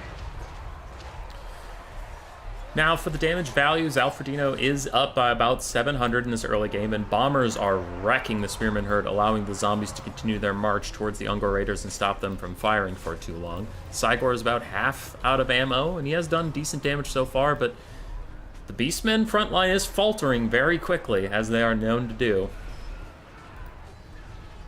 Yeah, and the Sentinels are taking a lot of counter-skirmish damage from the pistols, because the pistols do have longer range than these guys, 90 versus 70. So the Sentinels needs to be moving back. And Caradoc seems to be just a tad bit slow in microing them. Yeah, the Groghooves, this is what the pistols must have been for. They're just chasing. They have Firewall moving, and they're just following around this Groghooves, not letting him get away. And trading up in value because they're much cheaper, so they don't really care if they take a throwing axe volley or not. They just want to kill those Groghooves. And they're doing so very efficiently with the support of some zombie pistol mobs. And those Groghooves just got wrecked. Yeah, they're done. Died hard. On the front line, both of Chaos Spawn summons are out from Morgur. So they're going to fade away eventually, and that is going to be it for him this game. Beastman still holding okay on the balance of power, but that is with 2 summons alive and well. The coast is butchers kind of are rolling. dying. Yeah, the butchers are dying hard at the back there with Count Nautilus blasting them from afar. Oh yeah, the peg leg firing away. I wonder if the Gunnery Wight's going to give him more ammo as he continues to just rain havoc on these poor Minos. He does have the more ammo ability, so he can do that whenever he wants. And I assume he's going to do that at some point. I mean, Count Nautilus still have plenty of ammo, so Furious Caradoc did throw a Traderkin onto some of these gun bats. It did okay damage to them, but remember, these things are 500 gold. Yeah, they're cheap. They're cheap. Doesn't matter. Yeah. Kind of comparing with those skink skirmishes you're talking about in that Lizardman versus Dark Elf game. It's like, all right, but if you kill them, you're killing, like, essentially chaff. So it's really frustrating. So you got to deal with them, but they take so many resources to actually take out. You're just like, is this worth it? Is this worth my time? Yeah. And especially they're draining your magic, your ammo, your vigor. Like, even draining your vigor is worth it for them at that point, since they're dirt cheap. But yeah, more summons dropping on the field. A pistol summon just to trade against the Angkor Raiders. This will be a good trade for the zombie summon pistol mobs because, well, 1, they're summoned. It's essentially free damage, and 2, they have basically the same models as the Angkor Raiders and a bit more missile strength. Just a bit. So. And they're also unroutable. Things are getting bleak for the Beastmen. Now they are slowly finishing off the zombie front line, but they're in such tatters that I don't think they can really press the advantage after they do finally get rid of them. You still have a Noctilus to get through. You have the Lamprey's Revenge's full HP, animated Hulks in the distance. It is looking like a bleak time for the Beastmen and for Caradocs. chances here. The pistols are just gonna rip apart the butchers, even with their shields. Yeah, they're taking some damage for sure. Cygor's continuing to fight, but that one polearms mob did a number on him, paid for itself twice over as he starts to lumber away. And I just don't see the Beastmen having enough boots on the ground left, or I guess hooves on the ground, to grind through the last of these zombies and get to Noctilus and get through Lampert's Revenge. It seems like too tall of a task. Indeed. Well, we can always expect the Brave Shaman of WoW to do some miracle cycle charging, I guess. I mean, if the Tusker Chariots have the kind of OPness they had when they first came out, sure, but this has been like, what, 10 patches away? And it's no longer the case. Yeah. Another Traitorkin, draining the health of Lamprey's Revenge and Count Noctilus, but they can just heal it back up. After all, they are vampires and they have plenty of healing and regeneration. More ammo just dropped onto Count Noctilus and he is ready to go for shooting round 2. Things are looking quite grim. It was a good Traitorkin, though. Hit both of the targets you really wanted to. Caradoc played well. This was a weird Vampire Coast build, but clearly very effective. Just not how I've seen a lot of Vampire Coast builds go these days. Yeah, you don't really see pistol bats in general.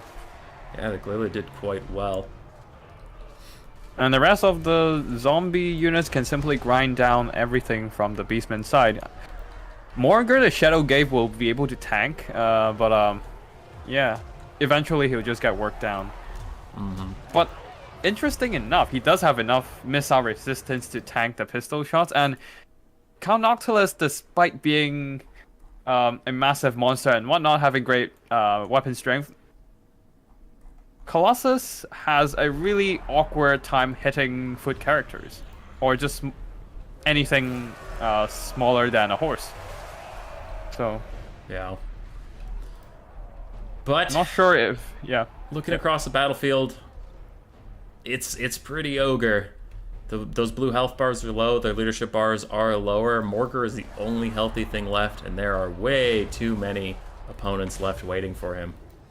The miracle of Trader Kid, perhaps, but I don't see it happening, unfortunately.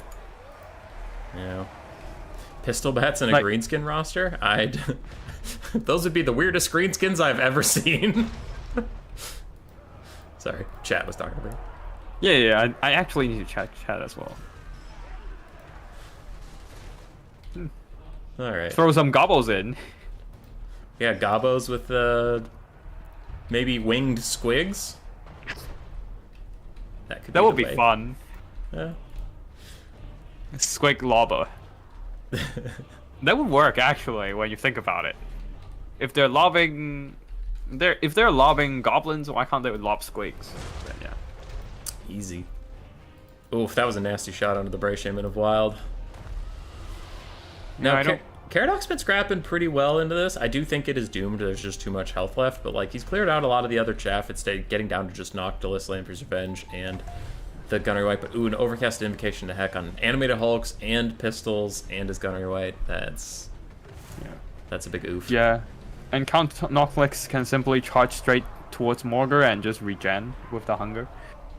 And after that, like, Morgar isn't unbreakable, so eventually he will get worked down to army losses. Yeah. Like, the gunbats at this point can just go straight into melee and rout the raiders at this point. It's not going to happen this game because we saw both of his summons, but it's really funny when Morgar hasn't gotten his summon off yet. The one where if you're low enough on HP, you transform into Chaos Spawn. You get to a late game scenario and like the Depth Guard ROR polearms all of a sudden turn into Chaos Spawn. The balance of power goes from like winning for the Vampire Coast to army losses and they just lose. It's so funny. Yeah. Quoting that from would experience. That would be a game-changing move, but yeah, it requires some RNG to actually line up. But yeah, for sure. All right. Cygor didn't get a ton of value, but it did just harass the coast and force them forward in case they wanted to be too skirmishy or something. Unfortunately, it doesn't have great crowd clearing, so it just got surrounded by zombies and had to keep walking away. Sin scores with throwing axes and archers did all right value-wise between all of them. Pistol bats are really hard to hit, similar with gyrocopters, and the Ungors just got murdered across the front line. Yeah, you need something like direct fire gunpowder weapons to actually hit like flying bats and gyrocopters and whatnot. Like, let me think. Yeah, blunderbusses does pretty damn well against gyros and gyro bombers and copters. Anyways, for the Vampire Coast army, Count Noctis did some decent damage. Not the greatest. He was shooting at quite cheap units after all, so but a lot of kills. The Gunnery White got some decent value from his shots and the scab scraps, plus topping up the ammo of Count Noctis, so that was nice. The Lamprey's Revenge and the animated Hawks really didn't do much work here. It's mostly the front line of zombie pirate deckhand mobs, gunnery mobs, pushing away the Beastman army, and then the pistol bats shooting at Grog Hooves, doing most of the work here. One of the pole-arm zombies got 900 gold? Damn. Yeah, it's the one that surrounded the Cygor for a while. Forced him to walk away. Makes sense. And then, yeah, zombie pistol mobs did pretty well as well, shooting up all the Angor raiders. So, yeah, and Centaurs. But yeah, that's about it.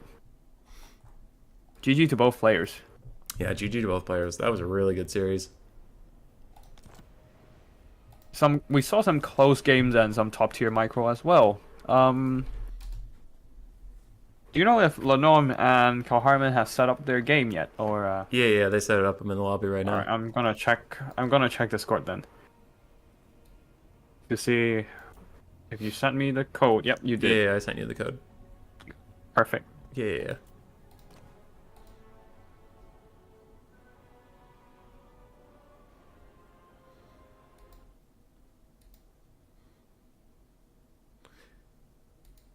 Doesn't need a spectator slot. You gotta join as a player. What? Join it. Join it as a player. Are we playing now, huh? Yeah, I lied to you. Lenorm. No! Lenorm said he is putting his kid to bed, so he'll be ready in 30 minutes. So till then, you and I are gonna have to fill some time before the next best of 5. Sure. It's been a while. To play on stream. Oh, actually, no. I did play on stream and got wrecked. Last week? Yeah, last week. Alright. I've only been playing like 2 or 3 factions mainly these days, so it's been a while of playing other factions. I'm gonna play the Warriors of Chaos and go with one of my favorite combos, even though it's bad. Alright, I'll take the ogres then. Caradoc's in the chat. Caradoc, you played actually really well. Those first 3 games were insane. Actually, like, the first 2 games were insanely close. Game 3, you clapped... The first game especially. Yeah. Game 3, you clapped Alfredino. Game 4, he kind of clapped you back, if we're all being honest, so... It was a nice series. By clapped, I obviously mean relative. It wasn't like a complete slam, but the ending wasn't like, who's gonna win? The ending was like, okay, we know who's gonna win. But the first 2 games, the endings were like, oh god, who is gonna win? Those Ripperdactyls are routing off. Everything's too close. Everything was too close. Okay, so what else do we need here? That? Vertical Cliff, yeah, it's not over. We have the 3rd place match between Cal Harmon, who Caradoc beat, and Lenorm, who Alfredino beat to get here. But Caradoc is the furthest east, so it's the latest in the night for them. So we did that first so that they could get to bed at a normal time. And now we're waiting for Alfredino to put his... Lenorm to put his kids to bed, and then we can cast that 3rd place best of 5. So this is a little intermission while we wait for the next opponents to get ready. Okay, I'm not sure how the meta for this matchup works, but these days, but I'll see what I can do here. Let's see. Oh, you're in for a bad time. That's what you're in for. Oof. Sounds rough. Is that everything? Yep, sure. I'm turning unit caps on. I hope it doesn't affect your build. Yeah, that's fine. I That's always, fine. I always forget the marks, and then I end up with like some stupid units that I shouldn't have. Yeah, I do turn on unit caps all the time too, despite it's different from the tournament rule sets, but it's just easier that way. Like I think that unit caps balance the meta just fine. So usually, perhaps there might be some extreme exceptions that I don't remember, but yeah, mostly I find the unit caps pretty fine. And yeah, ogres versus warriors of chaos. Is it ogre now? We'll see. Might be ogre now. Somebody wants a Nurgle war shrine, so I'll give them that. Sure. Nurgle, what the heck does a war shrine do? Chariot. Wait, it's a chariot, so I can't even put him on a shrine. That's just gonna heal, but the thing is, can it get enough kills, or can stuff die around it enough to get enough kills? That's the real question. Let's figure out. All right, do I need that? No, I don't need that. I don't need anything. I will take a Nurgle war shrine. It's just gonna not have a hero on it, so sorry. That's gonna be spicy. No, it's fine. If anything, that works for me, I guess. I know. I was apologizing to chat, not to you. And I don't need to apologize to you. I don't need to apologize for anything. All right. True. Let's keep you like that, because I need you cheap if I'm going with a war shrine. Let me just check the stream and see if I can snipe you. Oh no. Oh no, he's coming. We gotta hurry. Just kidding. I don't have it on. I mean, it's playing in the background, but I don't even have the audio on. So. I don't know. Yeah. Ooh, if I want to charge up the Chaos War Shrine, I actually might not want Final Transmutation. I probably want... Burning Ed. Yeah, something to clear out people. Okay, cool. What else are we doing here? I kind of lost the plot for just a moment. These are nerfed, but whatever. They'll be fine. Alright, let's go.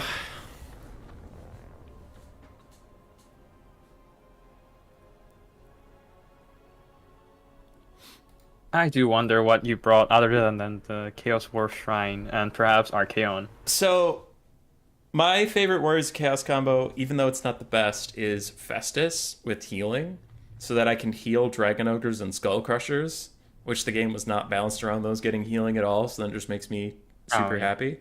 But if I'm getting a War Shrine, and then Caradoc wanted Kolek, which is actually my favorite Lord on the roster, I was like, okay, I can't deny. He is great.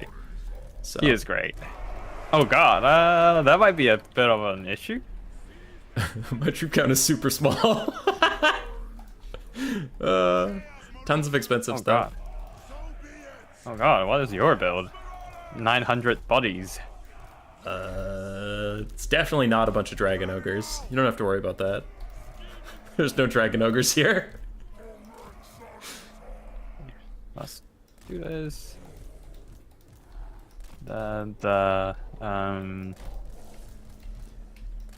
You can kind of expect how much stuff I brought on the field, seeing that body count. Yeah, that's a lot of Noblar somewhere. I brought nerfed Hellstriders. Let's see if they're still any good versus Ogres, because if they're good versus any faction that's left in the game, it's going to be Ogres. It has to be Ogres for sure, yeah. We'll see. But they really got the, like, a heavy nerf with all the physical resistance, with all the bonus versus large nerf. It just feels weak now. I'm ready whenever you are, my dude. Give me a second. I need to contemplate my formation for a bit. Yeah, there we go. Let's go. Okay. The Sun Eater comes. Oh, you brought your frickin' man-eaters. Yes. You love those things. I do need to bring out the... They are actually one of my favorite ogre units because they have immune to psychology when everything else in the ogre roster is just prone to routing. So it's weird. They can be pretty neat. You'd think Crushers that's would a at least lot have of ITP. That's a lot of dragon ogres. Holy. Kolek and 2 more. Yeah. Are those warriors? Marauders. Okay. You think I have the money for warriors? I got like 7,000 gold of dragon ogres on this roster. That's an exaggeration. Yeah, Kolek included. I suppose. Yeah. No, that sounds about right, really. Yeah, let's just hit them and break them.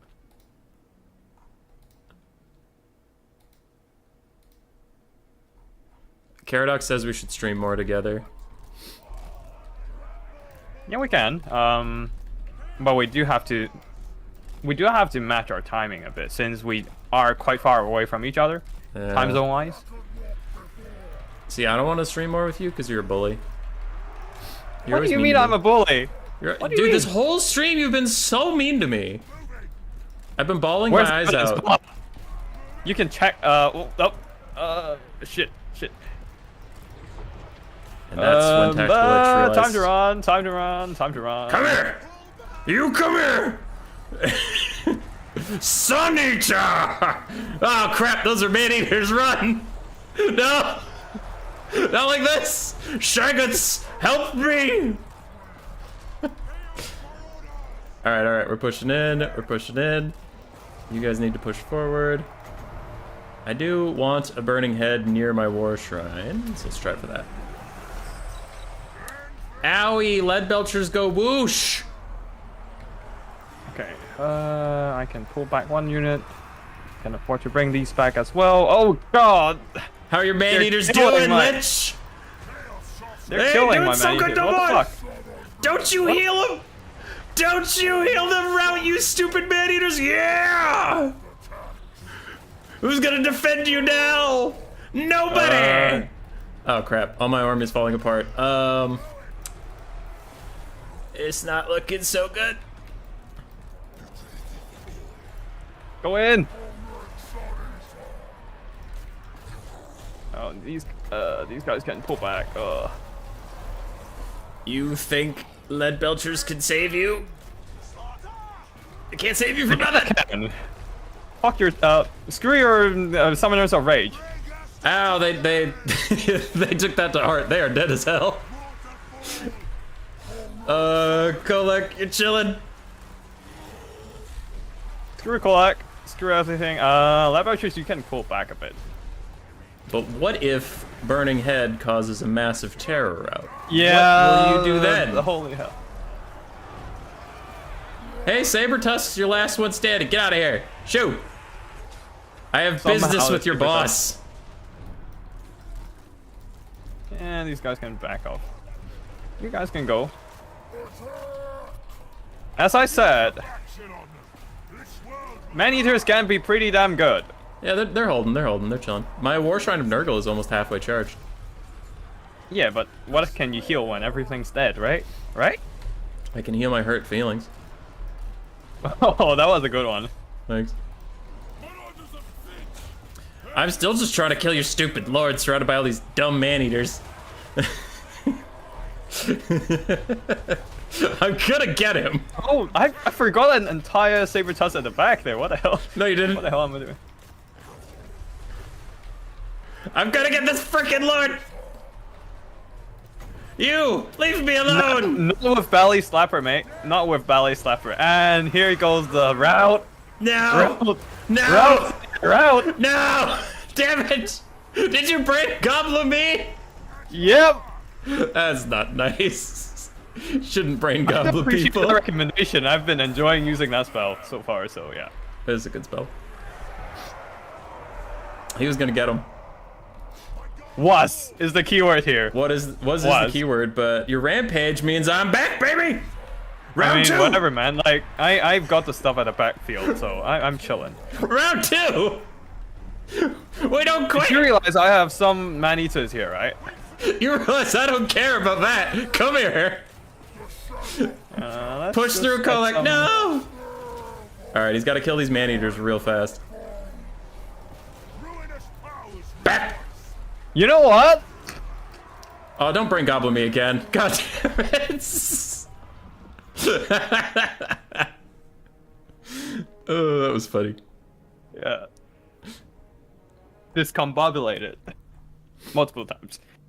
Yeah. That was a good game. Good scrap. But yeah, man-eaters are good. Man-eaters are anyone good. insult them. They paid for themselves. Yeah, like they just are a nice holding piece against anything with anti-large armor piercing. Like, they have good enough melee defense, and they have anti-large armor piercing, a very important point. And more importantly, they have solid leadership plus ITP.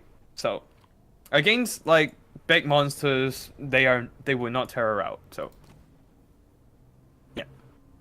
Especially like stuff like Malekith, the dragons, and Kolak, for example, here would be hurting a lot with their fear and terror, but these guys don't care. So, dude, yeah. Look at Hellstrider stats compared to a Sabertusk packs.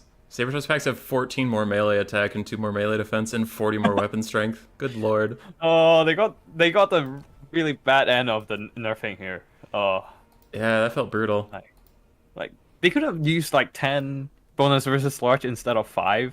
That's just pathetic. But yeah. All right, we have time for one more game. Lenorm said he is ready in 5 minutes, so if you and I play another game, that'll give him time to find Cal Harmon. Sure. I'll go for Empire, I guess. My other main faction these days. Empire?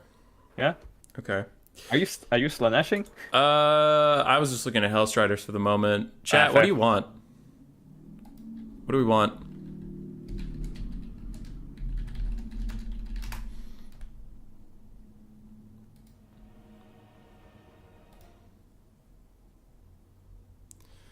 I'll message Cal Harmon just in case Lenorm hasn't and said your opponent will be here momentarily.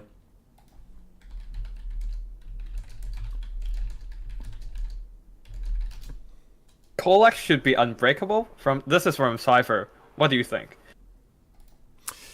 I mean, that would be cool. I don't know about unbreakable, but his leadership could maybe be better. Actually, I don't know. I've never had too much of an issue with Kolak's leadership. He's a good boy. Yeah, he's been solid. Except when he's gobbled. Zinch, Brett, Skaven. I'll do some Brett. We haven't seen Brett today. We did see Zinch versus Empire in the official Big Boy match. Oh boy, I've got exactly the build for Skaven versus Empire is just bad for Empire, so I don't really want to do that in like a friendly match because it's just not a good time. Zinch. Okay, wait, there's a lot of Zinch going on. 2 people asked for Zinch. Oh, but Zypher asked for Brett, so I have to go with the Zypher. Okay, yeah, we haven't... Like, despite the buffs to Brett, I don't think I've seen that much Brett picks. Did you see Wood Elves? Oh, yeah, wait, Caradoc did say Wood Elves. You know what? Caradoc put on such a performance today. They deserve it. Okay. Screw everybody else. Caradoc deserves this.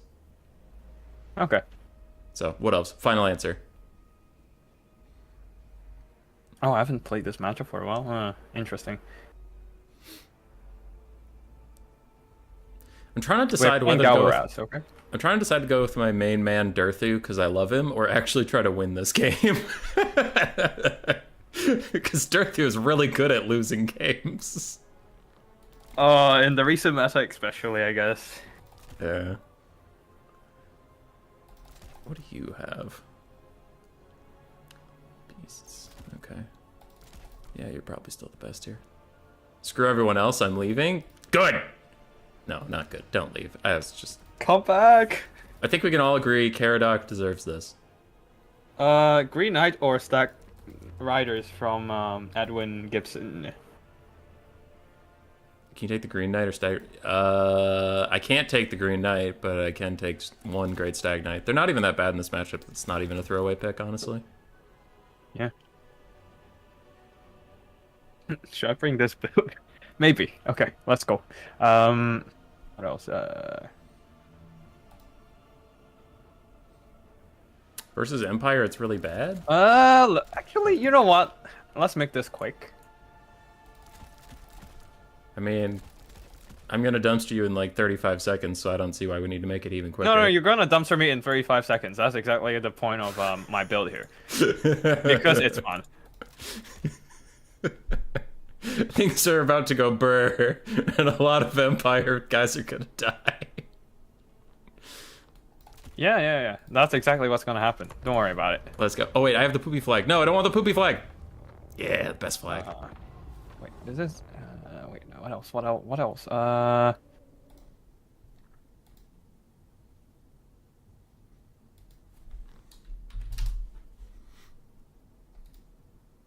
No, he does. Oh, damn it. Let me think. While you think, just so everybody knows, Lenorm said he would be here in 5 minutes. I contacted his opponent and told him that. Uh-oh. Okay, this is gonna be spice. What else? Shit, I've got too much money to spend. As you can see, I'm not really doing well with the whole not swearing on the stream. You're doing fine. Okay. You're doing great. Yeah. Sisters of Twilight is a poopy flag. It is a poopy flag. Green Antlers flag is the only flag. Can I spend more on? No.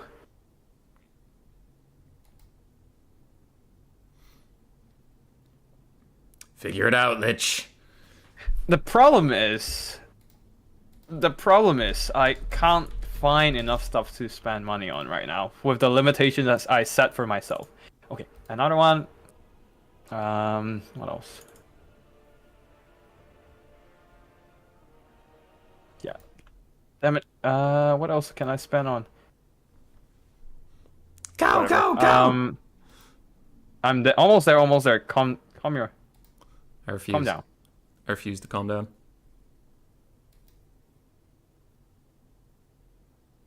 Yeah, whatever. I swear I used to be able to like spend it to the limit.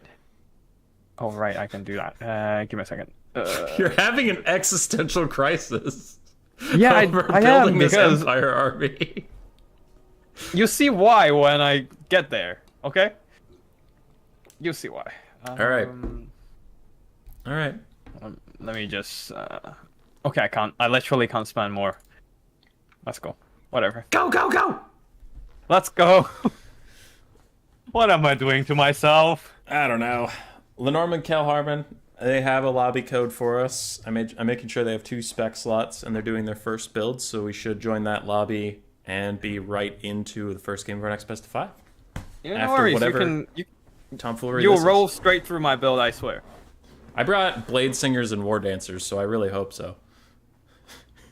If your front line holds for more than 3 seconds, this roster sucks.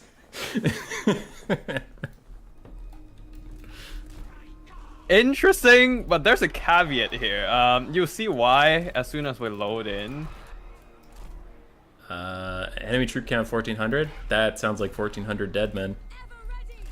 That is because it's 1,400 dead men for sure. Again, I'll just keep saying this. You see why when you load in. All right. Why am I doing this much to myself? Oh god. Oh. You're gonna be fine. You got this. I wish. Okay, Glade Guard. Where do I want you to be? Whatever. I don't even have the micro to pull this off. God damn it. Let's go. Yeah, I'm ready.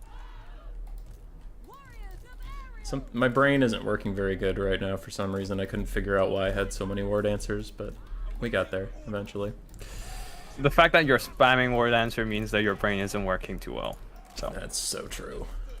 It's so true, but it hurts so much. All right, I'm good. This is gonna be fun. Yeah, sure. Let's go. Oh wait, let me just group up some of the units. That's fine. You have 60 seconds.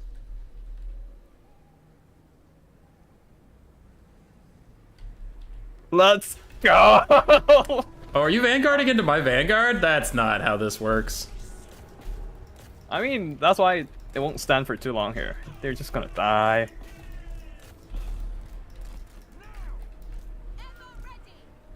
Oh no.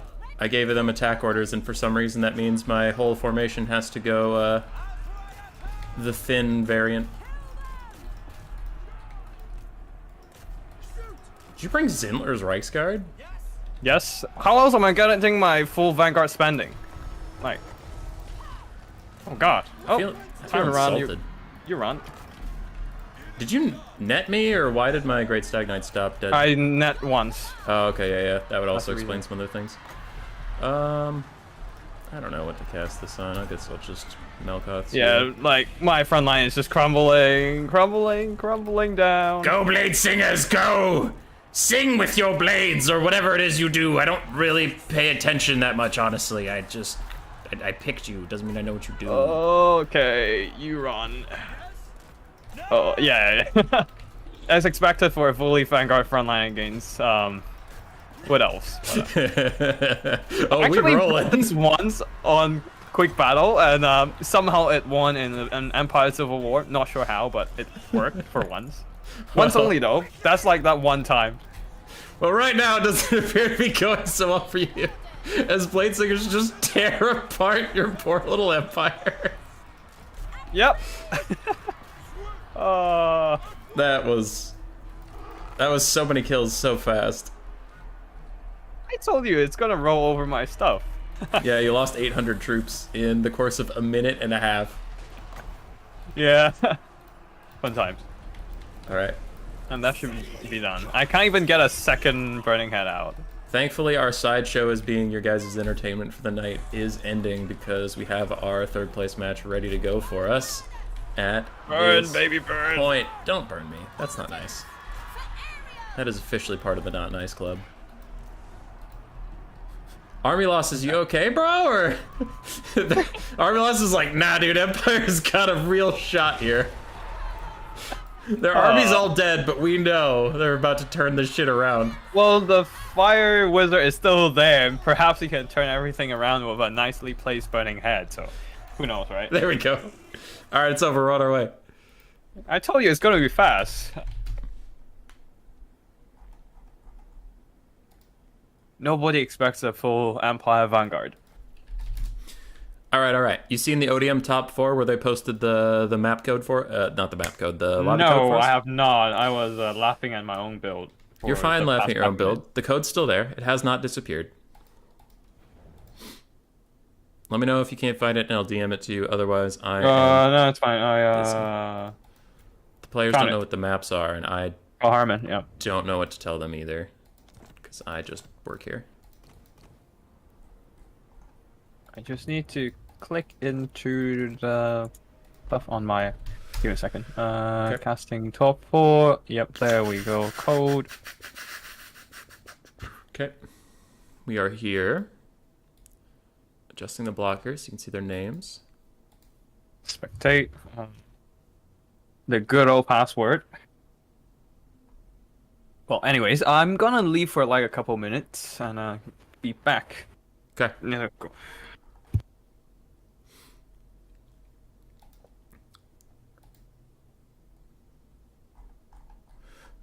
All right.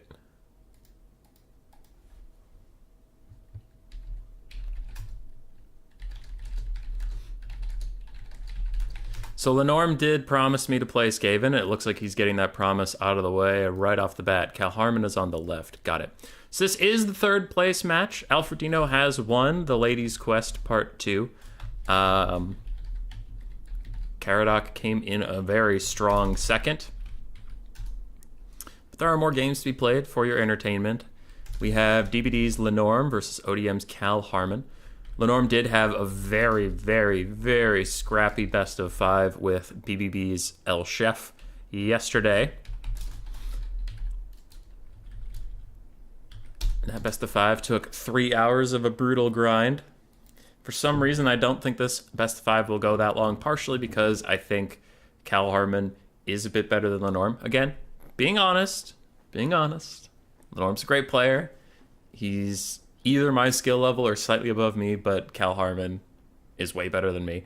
So I think the skill gap might make this series a bit closer. Also, Cal Harmon's his build style tends to be win quick or lose pretty quick. So don't think this one will go 3 hours.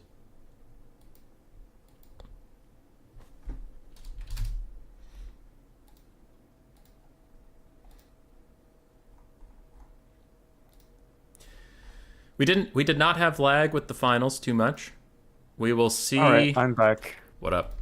if we do have lag, Lich and I had talked before the stream about what to do. Like one of the casters backs out, and then we just stream it on Discord for them. But hopefully there's just no lag. And right now, the Ripperdactyl Riders of Cal Harmon are flapping their wings pretty consistently, so that is a good first sign. You can usually see lag right away in the stutter of their wings, but hopefully things just stay nice and stable.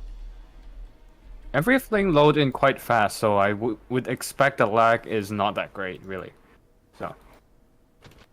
Gotcha. Yeah. So you want to talk about army builds? No.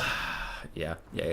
Okay, Skaven versus Lizardmen. We actually saw this against Caradoc in the semifinals, and while he did win that game with a similar build, I don't see Cal Harmon bringing his 2 Stegodons like last time. It looks like on a more open map he doesn't want as many single entities because they're a little easier to shoot. So for the Skaven of Lenorm, we do have the Teethbreakers, or our rattling guns to shoot at any big dinos. We have some Jezzails to follow suit, 2 Warp Fire Throwers, the Avalanche Mortars, Poison Wind Globe, ROR, 4 Rat Ogres, a whole bunch of spears, whether it's Clan Rat or Skaven Slave, and a Greyseer. Greyseer of Plague on his bell with both of his summons. Also, the Warp Storm Scroll for limiting aerial movement. That would be a quite important piece here against Cal Harmon's Air Force. Have you gone through Cal Harmon's Lizard build when I was away? No, I didn't talk about anything. Okay, cool. We can do a bit of that then. Ripperdactyl Riders. We're seeing a lot of Lizardman Air Force these days, and Dink Skirmishers, as Human Boy says, these guys are just cost-effective missiles, dirt cheap, and they are just pretty nice for bodies and just damage overall, plus poison debuff, so which works well against the very lightly armored red ogres on the other side. There's also a bunch of skin cohorts, but with no javelins, trying to go for a dirt cheap front line. At the back there, a shredder of Lustria supported by the cohort of Wattle. Just some sacred boxergoers and a single Slan Mage Priest of Life coming in with Flesh to Stone for more resistance. There's the Regrowth as well as Earth Blood, and of course Banishment, Blast, Statute of Spite, and Cold Blooded. No Shield of the Old Ones, but I assume they'll just spam Flesh to Stone if they want resistance. Yeah, for some reason, Cal Harmon keeps cutting that, and I think Shield of the Old Ones is super amazing, but he must know something about it where he's just like, I'm cutting it, not worth my time. I mean, Shield of the Old Ones, you maximize its value by casting them on blobs, and this army is super spread out, so you probably can just use it on 1 or 2 units at a time and might not be super worth it. Also at the back there, the Warp Flamethrowers are just burning through those red ogres. They just shot red ogres almost entirely. Oh boy. You see the Shredder getting mowed down right now? Yeah, they're taking a lot of damage, but I assume there might be a Flesh to Stone coming in at some point. He's already down like half HP. God, Teethbreakers are brutal. Yeah, they're just crushing him. Because he's at an upwards angle too, so they're The firing Regrowth up is into coming him. in, but what they need is a freaking Flesh to Stone. Ripperdactyl's diving onto the Warplock Jezzails and Rat Ogres, but the Teethbreakers are ignoring it. They're just shooting straight through the Regrowth. Oh, he piles into the Warp Fire Throwers, along with the Crocscores. I didn't even notice they sneaked in here because their flag was really far behind. So this could be a big moment for the Lizardmen, all things considered. They are just mass routing off the ranged units. Oof. That's a critical route right there, because the entire range court is shut down other than Avalanche Mortars and some of the Warp Flamethrowers at the back, who are very good at friendly fire. Quite literally friendly fire. Yeah. The Teethbreaker's trying to set up and fire at the Dread Saurian yet again, but now the Skink Skirmishers and even the Slan coming in saying no, and just shutting them down, stopping them from doing any more shenanigans. There's a Flesh to Stone on the Shredder right now, but I think the order of cast might be a bit messed up, because you want to go for Flesh to Stone first to absorb the damage, and then you can drop in the Regrowth to heal it back up. Because right now there's no damage coming in, and the Flesh to Stone earlier was kind of wasted. Yeah, overall, a very successful shutdown of the Skaven missiles, and you can see the balance of power is already in the favor of the Lizardmen, especially with the healing coming in. Yeah, the Skaven are in mass exodus. This is generally the way the Shredder of Lustria works in this matchup. If he can get in there, if he can survive the initial fight, he's just unstoppable. Because we're like, on a more serious note, memes aside, we talked about this on stream with the Ogres matchup a lot, why I feel like currently it's pretty unwinnable. And Cool Umbrella was the one who educated me in that by whooping me very hard with the Ogres. It's that the Stonehorn can kind of go wherever it wants. The Skaven just don't have the mass to stop it from just attack moving onto anything in the whole build. And we're seeing that a lot with the Skaven here to Shredder of Lustria being instead of the Stonehorn, where it's like, it's just so gigantic that it can factually go wherever it pleases and run over your ranged units.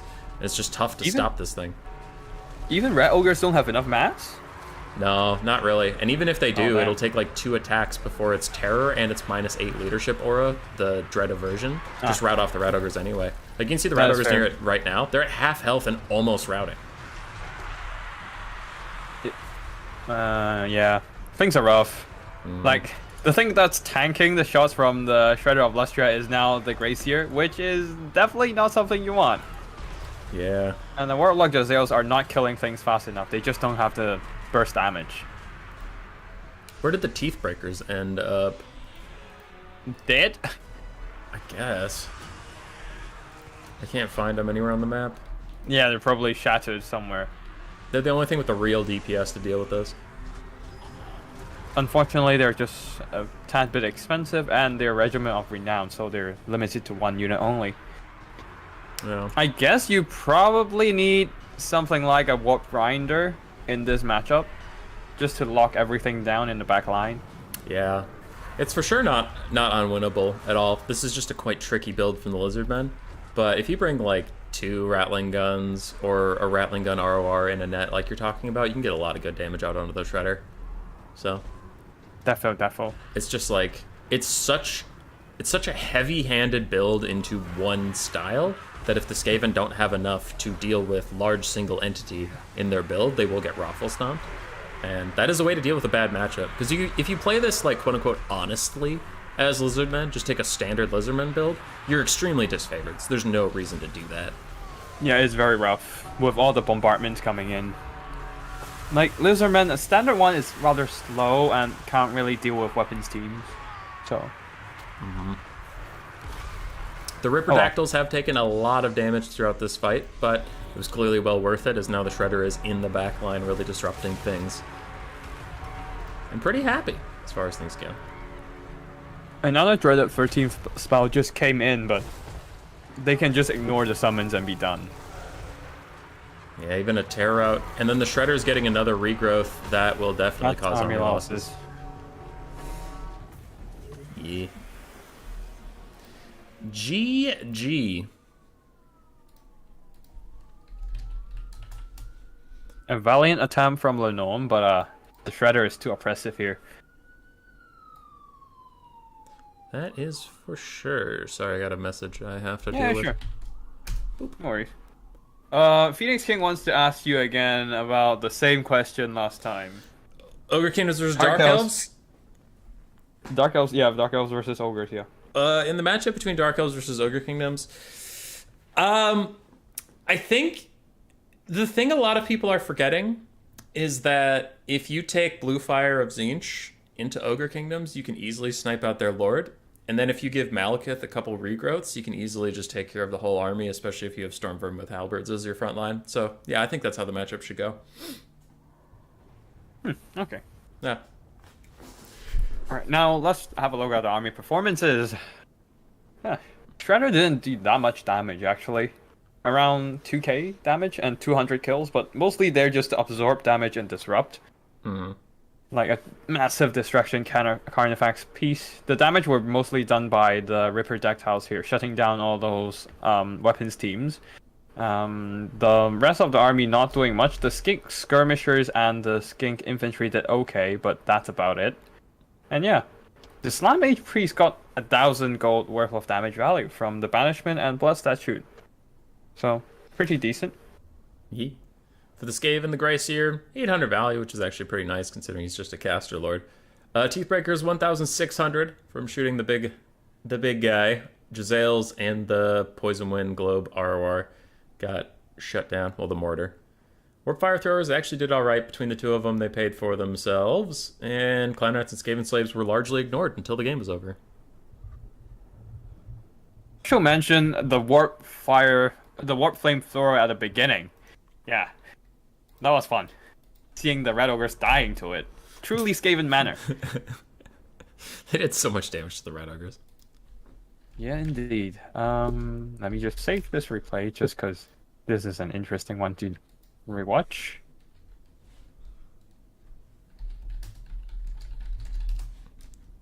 Alright. Somebody asked me a tournament-related question. Okay, they found it. Yeah, take your time.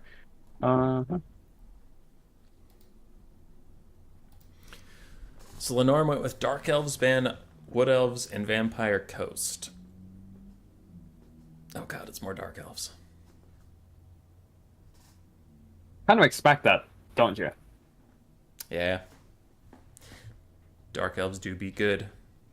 Johnny was asking how you want to lock anything when your army is mass routing. That's why Warp Grinders shouldn't wait till the threat is in your backline to activate the lock ability. Like, for example, when the Shredder was still on the left flank there, if there was a Warp Grinder, they could have moved forward to lock down the Shredder so that all the mobile threats can have a little bit more time to shoot. Yeah, so that the weapons teams have a bit more time to shoot at the mobile threats, and yeah, basically you don't want to wait for everything to get on your backline before you try to deal with it. At least that's my 2 cents on it. Anyways. Next matchup is Beastmen versus Dark Elves. Cal Harmon confidently loaded up a build, instant locked it, then after a second went wait, and is now redoing it a little bit. I mean, wait, the fuck? Hey. Wait. What? What? Why? I mean, I'm just looking at the build, I was just wondering why, but I'm pretty sure he's going to cut that other one. Yeah, that's fair. Pretty sure. It's still there. I don't know. It's still there. We'll see. So Dark Elves versus Dwarves? Ugh, I don't want another 30-minute match.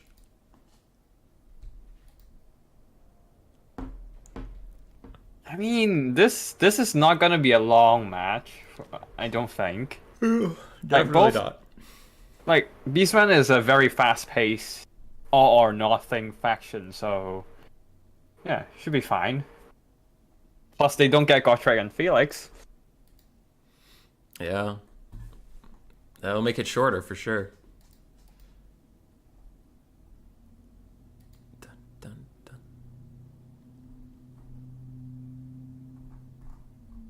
Okay. I always respond to messages. Yeah, that's they're fine. very distracting. I'm just checking chat right now. Edwin Gibson, I found taking 3 Bestigals with anti-infantry goals work well to overwhelm the front lines. Yeah, that sounds good. Especially with Bestigals these days getting their buffs to the to their stats, so they're even better now. But I don't know if like the anti-infantry gores are worth it because they're kind of expensive. Yeah. I'm not a fan of any Beastman infantry, so I take the cheapest I possibly can, but that could just be me. No, that sounds about right to me as well. I despise them and their stinky fur. Are you body shaming them? A little bit. Oh my god. I can't believe in you doing that. When you have the stink... That sounds ironic when you're playing the stinkiest and hairiest faction on the entire game. Skaven smell great. I have no idea what you're talking about. Yeah, that sweet, sweet Swarpstone scent. Yeah, sure.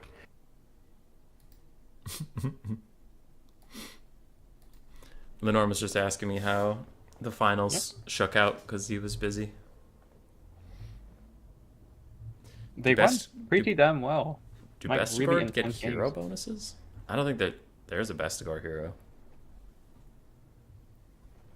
No, there's a Wargore hero, I suppose. which we always wait. Why is this still He there? kept both of them. Why does he have the two Wilds casters?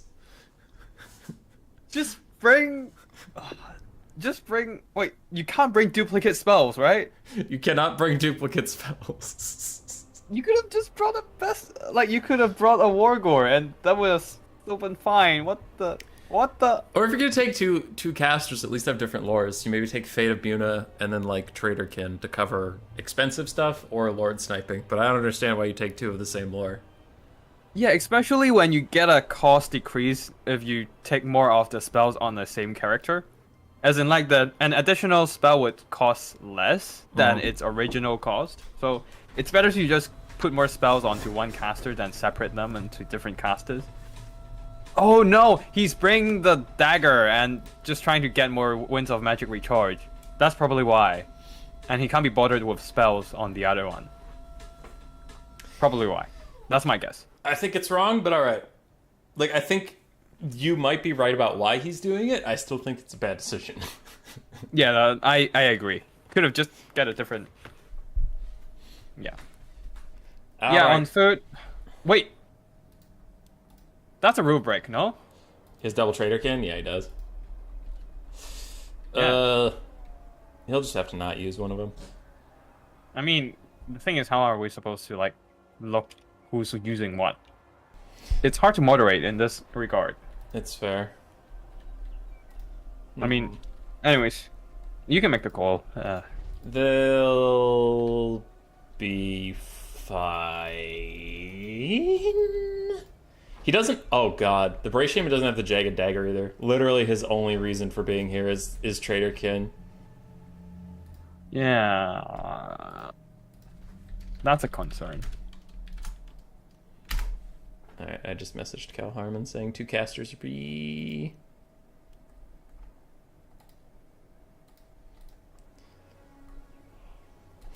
Yeah, she has no Gaze of Malice, true. She does not have the Gaze of Malice, otherwise she's very similar to Malekith and like 5 to 600 gold cheaper. Also, she doesn't have physical resistance. Malekith has.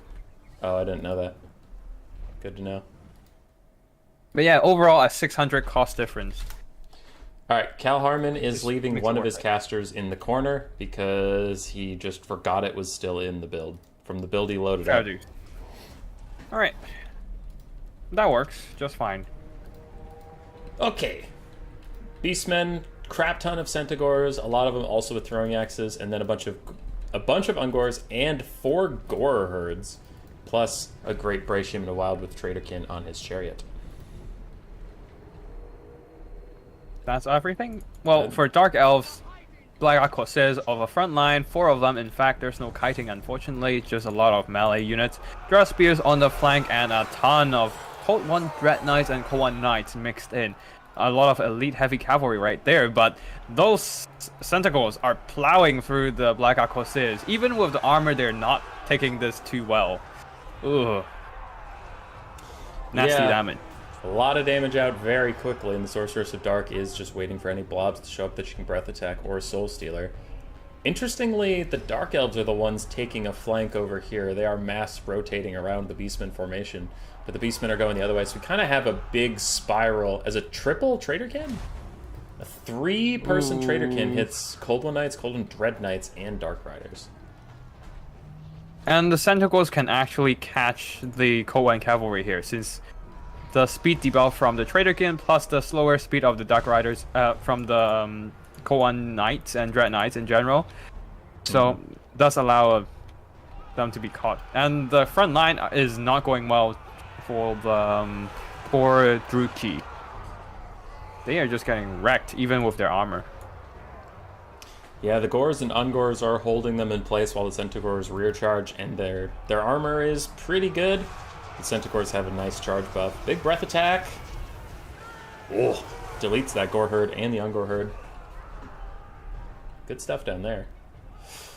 Centaur's kiting, and the Koan Knights really have nothing to counteract that. Yeah, and Centaurs have good enough stats to just drag them down in melee. They really do. They are getting a side charge here on these Cold Dread Knights, but Murderous Prowess / Mastery is popped now. For the next 90 seconds, the Dark Elves are juiced up. See if they can use that time effectively. Ew. I have delved in the effective use of the army ability because, well, Beastmen is faster. They can simply avoid engagement. And they're mostly doing that, yeah. Now, damage value is very, very even. Beastmen do have to withstand this tough time, but as soon as that buff wears off for the army-wide ability of the Dark Elves, things will get significantly better for them. And remember, the Beastmen are down about 500 gold because they took an extra caster with the same spell. And somebody was saying, why can't they just throw it into melee? As Lich was mentioning at the start, it is too hard for us to tell which Traderkin is coming from who and to perfectly track the cooldown. It's just not worth dealing with. And the player is the one who volunteered to put it in the corner. I didn't say put it in the corner. You're banned for life. He just said, oh, my bad, I'll put it in the corner. So, yeah. All right. Centaurs with throwing axes getting nearer and nearer to that Supreme Sorceress of Dark. She does not want to be on the ground when they get in range. The thing is, she doesn't have that much units to screen out either, since a lot of the Dark Elf units are running out of juice. Yeah. There's a couple. He hasn't really cast much spells here, so there's a lot of Traderkins left. But then what can you? Not Traderkins, Soul Steal.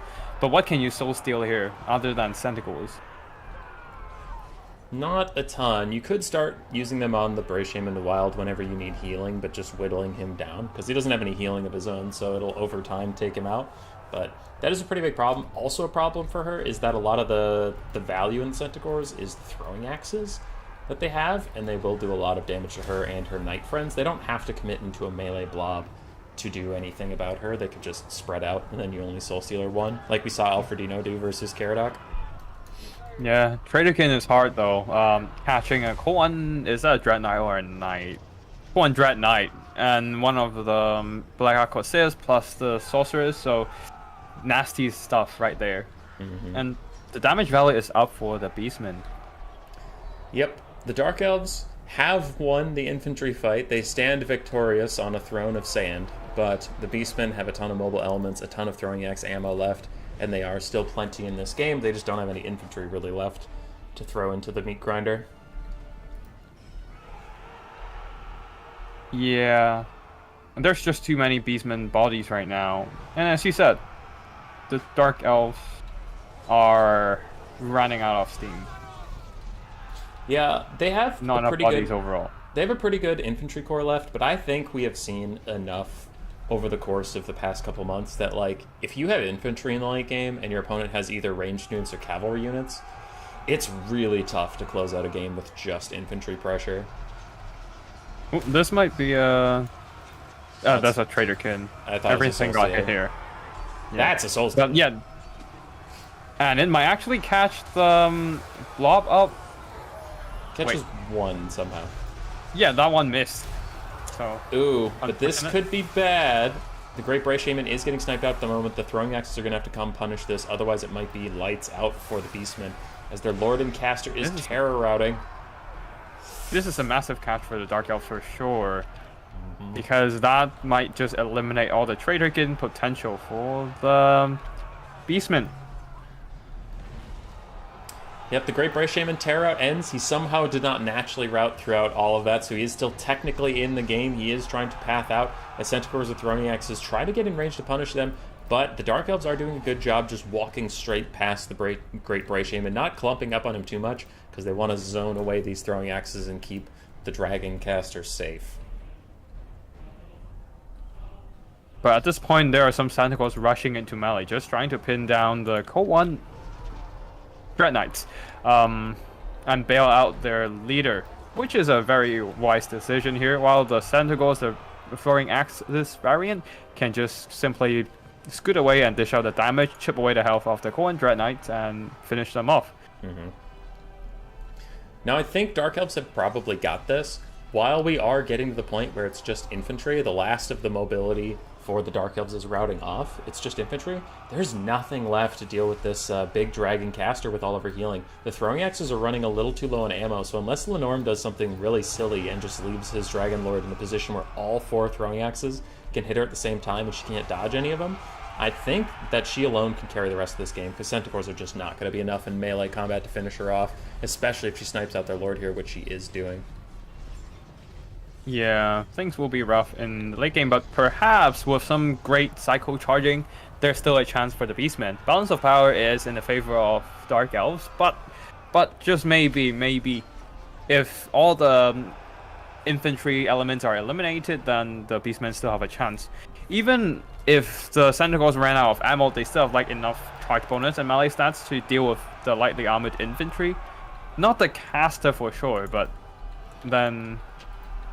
Oh, right, they're running out of ammo. Now that's a concern. Yeah. The Brave Shaman is officially off the map, and you can see the Beastmen lose 4 units to routing/shattering as soon as he's off the map, which is a huge problem for them. This unit of Centaur charging in might just be a bad decision here. They have a lot of ammo left, and they're just losing models in melee combat. They need to be saved for later, instead of just sending them to die. But yeah, the cycle charging are very effective right now. Yeah. And damage is up for the Beastmen, but Soul Stealers are still coming. Yeah, and that's like a full health Dragon Lord with maybe 2 more Soul Stealers, maybe even 3 to heal herself up, so she can just drop down in the middle of you and grind you guys out. If we aren't even talking about terror routes, which are definitely going to be coming for the Beastmen. You can see their leadership bar is already dipping at this high of health, and if you take a breath attack and then a charge from a dragon, you're going to be feeling even worse. So the infantry aren't the problem for the Beastmen. It is the big Dragon Lord who's still full HP. Now, thankfully, she can't land because of that bug that got fixed in the beta and didn't make it to live for some reason. So she does fail her landing there, but she will succeed eventually. Quick breath attack. Dragon Breath. Poke. Mostly whiffed. Yeah, mostly whiffed. That's fine. But yeah, Dark Elves might just have this one. It's down to just a Dread Spear and a Dragon Lord, but just a Dragon Lord is maybe the understatement of the century. We haven't seen that many Soul Stealers so far, so there's still a lot of potential coming in from the caster here. Yeah. Centaurs charge in. They are going to surround her as throwing axes get some shots in. And you did mention at the start of the game something that I honestly didn't know is Malekith has physical resist, and this lady just has missile resist. But unshielded with just missile resist, the throwing axes can add up. And there's a Centaur in the back that has about half of its ammunition. We'll see if it has the time to throw, though. That's the big thing, is the time. Big Soul Stealer coming in. And it might just catch quite a few units here. A nice dodge. Only 1 unit is affected. And the Dread Spears are gone, so that means the Supreme Sorcerers have to stay in melee? She will if the Hellebroni route. The Hellebroni are rejoining the fight with 1 leadership right now. That is the only reason she can attempt to back off. She is sitting... There we go. Now she's stuck sitting in front of these throwing axes. If she tries to chase them, the other Centaurs will get free rear attacks on her, while the other one will run away because they are much faster than her on the ground. Uh-oh. Point blank throwing axes. Not sure why these Centaurs ran. Yeah, they may be chasing something, but the Dark Elf ground forces have all shattered except for this Black Crusader that's literally about to as I'm talking, or it's just going to die, which will leave only the Dark Elf Sorceress, and she will have to land here, or she's going to take that leadership debuff. It's very slow in terms of debuff, though, so it's going to take some time for it to activate, and... Ooh, these Centaurs are getting a danger close to the Supreme Sorceress. Yep. They're backing off now. And here comes what I wanted to see. So now you have the Grog Hooves just sitting on her, and if she wants to walk away from them, she can, but she'll take attacks in the back the whole time, and if she sits still, she's going to take throwing axes in the face. So it is a bit of a lose-lose, and she just has to win the grind fight as quickly as possible, and a Soul Stealer is thrown down to get her health back up to full, but also to just whittle down these Grog Hooves, get rid of their ITP, because I think they have ITP with Rowdy until they get below half leadership. Yes, they do. Primal Fury, actually. Gotcha. But then, even if they're if their leadership is wavering, they get +4 leadership and perfect vigor plus heal. So, I don't know. Still probably just trying to do as much damage as possible at this point. So, it is close. It's gonna be all about cycle charging and throwing axes. Yeah, looking at her heal cap though, she only has one more Soul Stealer left. The same as Malekith.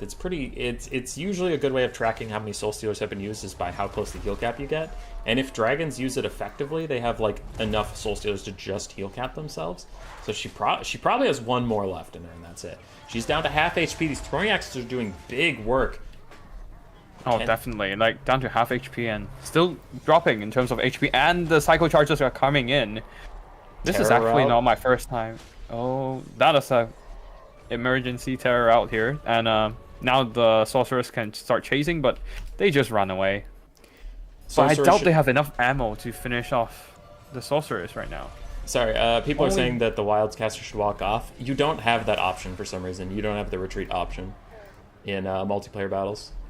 In skirmish versus AI you do, but you physically can't hit the retreat button. Anyway, I feel like there's been enough penalty in having to waste that money and unit slot and not use it all game. I don't think it's worth like punishing them based on what the balance of power would be doing.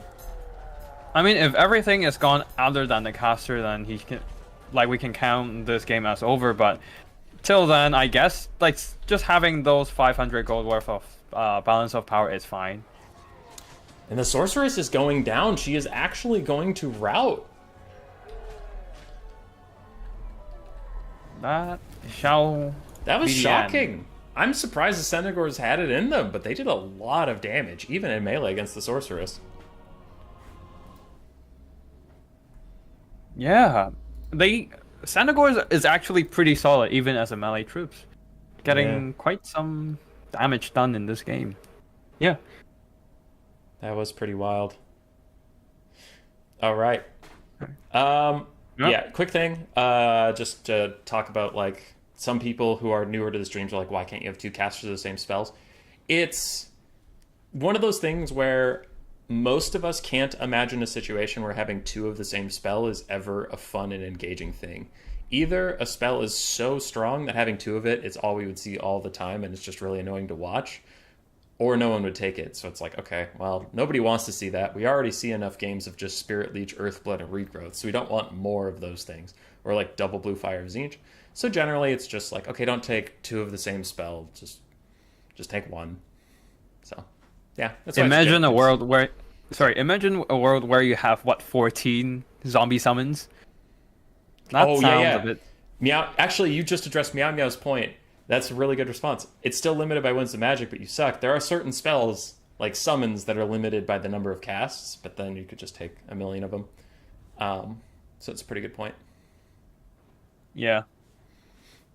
Like, the Winds of Magic balance isn't the greatest here. That's why there are, like, summon limits, for example, and cast limits.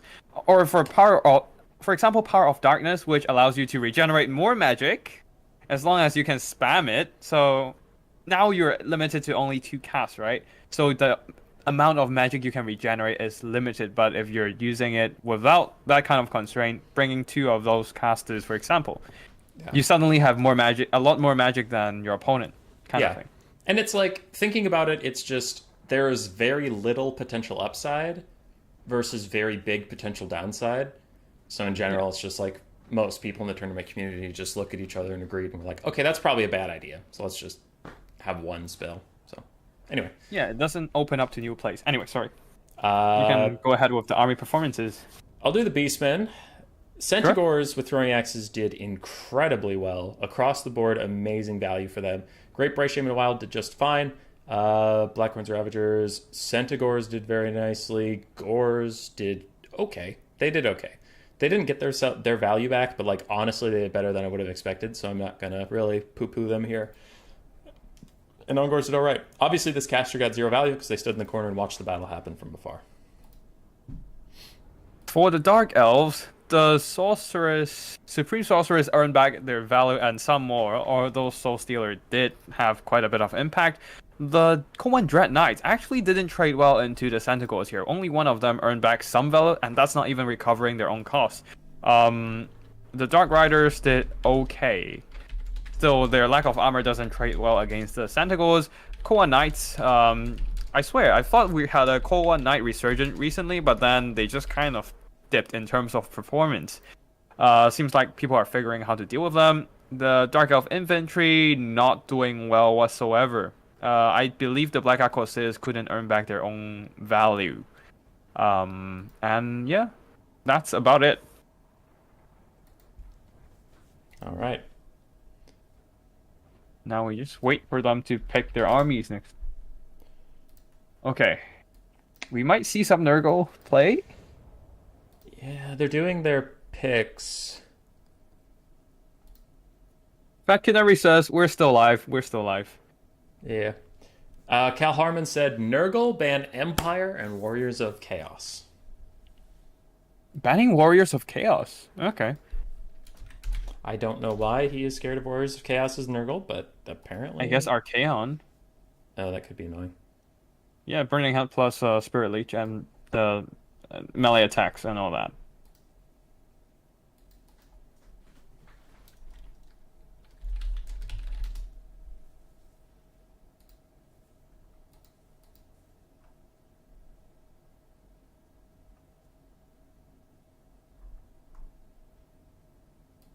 Nurgle versus perhaps High Elves. Yep, it is. This might be rough. Oh, Corsairs are only 650? Yeah. I still remember it from the times when they cost like 800. It's been a while since I played them. Patrick Egger, what are your graphic settings trying to optimize game after last patch? I did turn almost everything up to full. There is one thing that really helped me, and it was, there's like this thing called cinematic smoothing or something, and it's a plus or minus bar. So in your brain, you're like, cinematic smoothing, the most plus is the most smooth. It's the opposite. You want the cinematic smoothing bar as far to the left as your computer can handle, because then your camera moves like smoothly. Actually, not as far to the left, that's a lie. You want it like 1/4 of the way from the left, because otherwise it feels like your camera is on ice and it like never stops moving. But yeah, cinematic smoothing helped me a lot. For some reason my graphics looked a lot better when I switched to that. Because I feel like when I did not know that. I was moving my camera without the cinematic smoothing, and like a lot of the models looked blurry. I don't know why. What? I did not know that. No, Okay, I I need to turn my stuff around then. What the?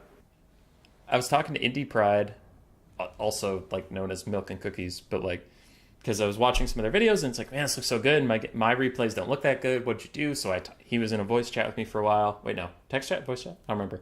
He was taking me through all of his settings stuff, and that was the biggest one where he's like, is this on ultra? Yeah. Is this on? Yeah. Is this on? Yeah. All the stuff he gets to cinematic smoothing. He's like, is it all the way to the left? I was like, no. Why? Why would you want it off? And he's like, no, that's turning it on. So, yeah. That's why my cinematic shots are so janky. Okay, that makes sense. I need to do that now. Yeah, but yeah. Thanks for imparting that knowledge to everyone here. That will be very useful for content creation. Mm-hmm. It does make the sweeping shots a little more thematic than like, because I used to have my camera on, obviously no smoothing at all, but I thought it was the most smooth. And it was, you know, if you touch anything at all, you jerk one direction or you jerk the next. And it was like really hard, especially when I'm trying to make thumbnails and I'm zooming in on something that I paused. But like you either zoom past it or you zoom way too far away. And it's like, God, just can't get up close. So, yeah. No, yeah. That's why I had to like try the slightest tap just to see if I can get the perfect amount of stuff zooming, but unfortunately it's more of an RNG thing, and I have bad RNG most of the time, so yeah, it's very annoying. Another shout out like we did for Caradoc and Alfredino. Thanks to Lenorm and Cal Harmon for the very quick build turnaround times. It really does make streaming a lot easier, because the only thing I don't like about streaming is sitting in the lobby and filling time. These have been really quick turnarounds, so appreciate it. I do agree with that. I usually run out of stuff to talk about during those intermissions. Yeah, and it's like it's high pressure to be in a tournament finals and to play on stream, all that stuff. But like, if you do this, it's fine. I get it, but I can also be frustrated when I'm sitting behind the blocker and watching people decide between men-at-arm with spear or men-at-arm with sword. Men-at-arm with spear, and they do it for like legitimately 4 or 5 minutes, and I'm like, if the battle matters, if that ends up deciding the battle, you fucked up. So just lock it in. It doesn't matter. Bro, language. I know. But if you're like, man, if I had taken one men-at-arm with spears instead of that one with swords, I would have won that game. I feel like other things went horribly wrong in that game. Yeah, I don't think like a difference of sword and spear would affect the balance that much. I mean, yeah, like unless you're in the mirror match, then might be, but against anything else, like, yeah, no. Yeah. So what do we have here on the field? High Elves going for a mass staunch line of spears and arrows, and Nurgle going for artillery. Interesting. Yeah. Phoenix King in the chat is a very, very good High Elf player in his own right, and he has no idea how the High Elves are going to kill this Nurgle build, so it might be difficult for them. Just shoot, I guess? But no, wait, Stream of Corruption is there, and Bombardment, so interesting. I guess I'll start with the Nurgle build because it's larger and I have better. Sure. I have a larger breath capacity than for you, so I can handle this way gigantic build, probably all in one breath. 2 Forsaken of Nurgle, 1 Maraud of Nurgles, 3 Chaos Knights with Lances, the Hero Hammer of the Cultist of Nurgle, the Exalted Hero of Nurgle, and the Chaos Sorcerer Lord of Nurgle, and a Soul Grinder of Nurgle for a gigantic, whopping 464 models. That's a very fat build right there. How is he going to micro it all? A staunch line of spears, just a lot of spears, and are those silver and guard? No, just spears. And then a lot of archers at the back, a few more Ilarian Reavers at the back, and Ilarian Reaver archers fireborn. A lot of archers, really, like 4 Ilarian Reaver archers. I mean, I'm not sure about how they kill the knights, though. That's a real question here. And this guy's Tacticalitch on his Rainbow Pigeon. Yes, that's the Rainbow Pigeon. It is the Rainbow Pigeon. Yeah. I mean, Flock of Doom spam does okay versus Cav, doesn't it? I don't know. I remember Anticity making a video about Flock of Doom being like mega OP in very early Warhammer 3, and then no one uses it. But I take it when I'm taking Malagor as the Beastman, and it feels pretty good. It's definitely like a damage over time thing, not like, wow, this one Flock of Doom I cast was so amazing! But after you cast like 15 of them, all of a sudden the enemy army is just like dead. I don't know, like, Flock of Doom doesn't do that much damage. Oh, it seems that there's a dive with the Hero Hammer. Oh, hello. Just going in, trying to snipe out... Oh, no, as in, like, the Nurgle stuff are just charging way ahead of themselves, and then Tacticalitch tries to dive down with the spear support, but then it's a trap. It's simply trying to blob up the spear and Stream of Corruption them. So, doing some nice damage, but the cultist also took some damage. Yeah, I wonder if Teclis had net. He doesn't have net, but if he had net in his kit, if that would have been worthwhile, but looks like not really. Yeah, now the Chaos Knights are just flooding in, ramming into the spears who are not braced. Now Fireborn are trying to respawn, but here comes the Forsaken to screen them out. That's all bait. The Soul Grinder is taking a lot of arrow fire in the background, and he's a demonic unit, so if he gets low, he will start disintegrating. You have to be careful about that. That's why he's backing off. Yeah.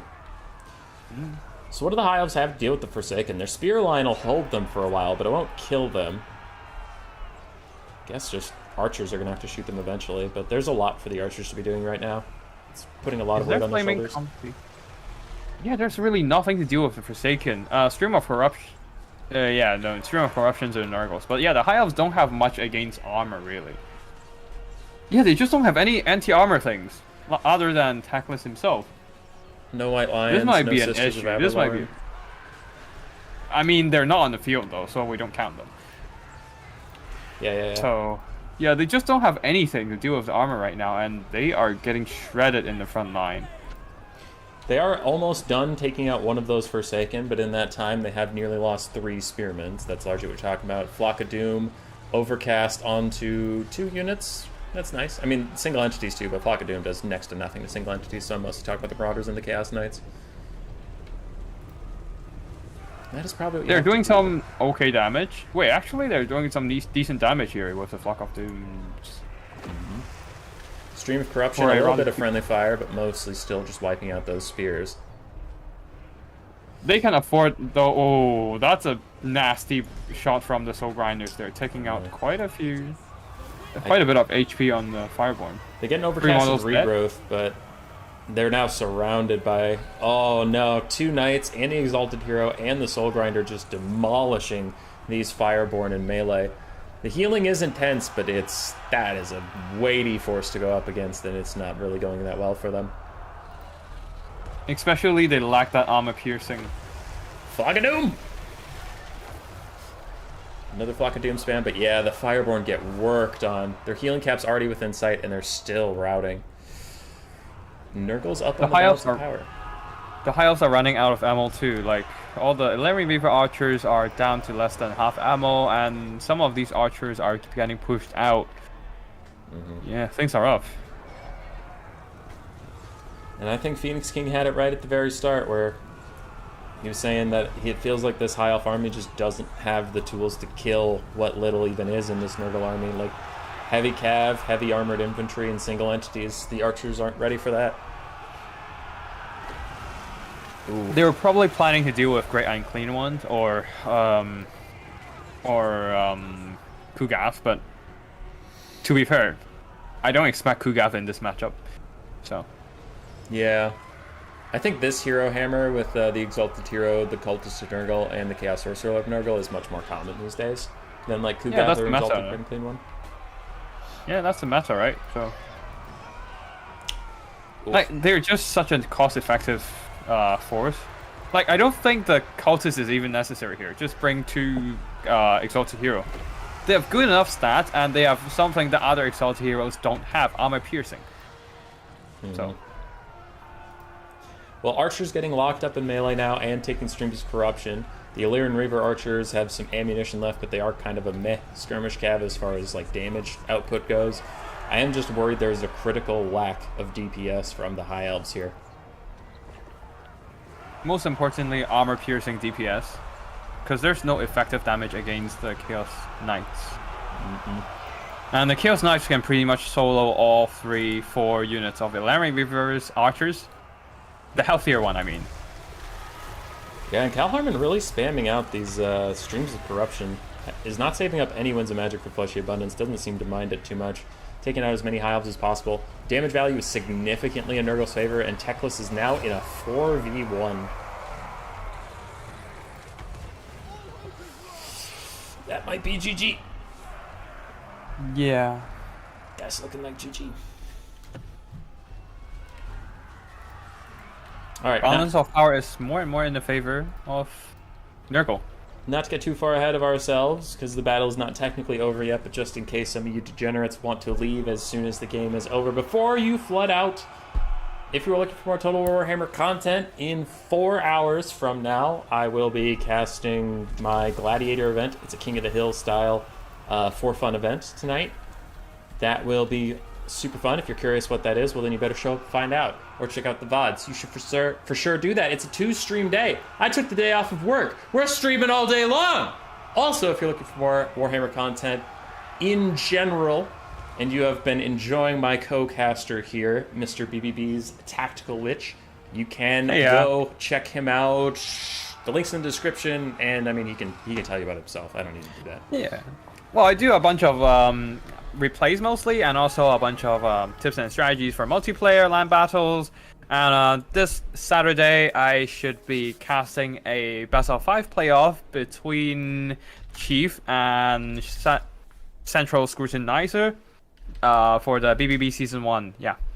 And if you're interested, check out my channel and perhaps subscribe too. Thanks.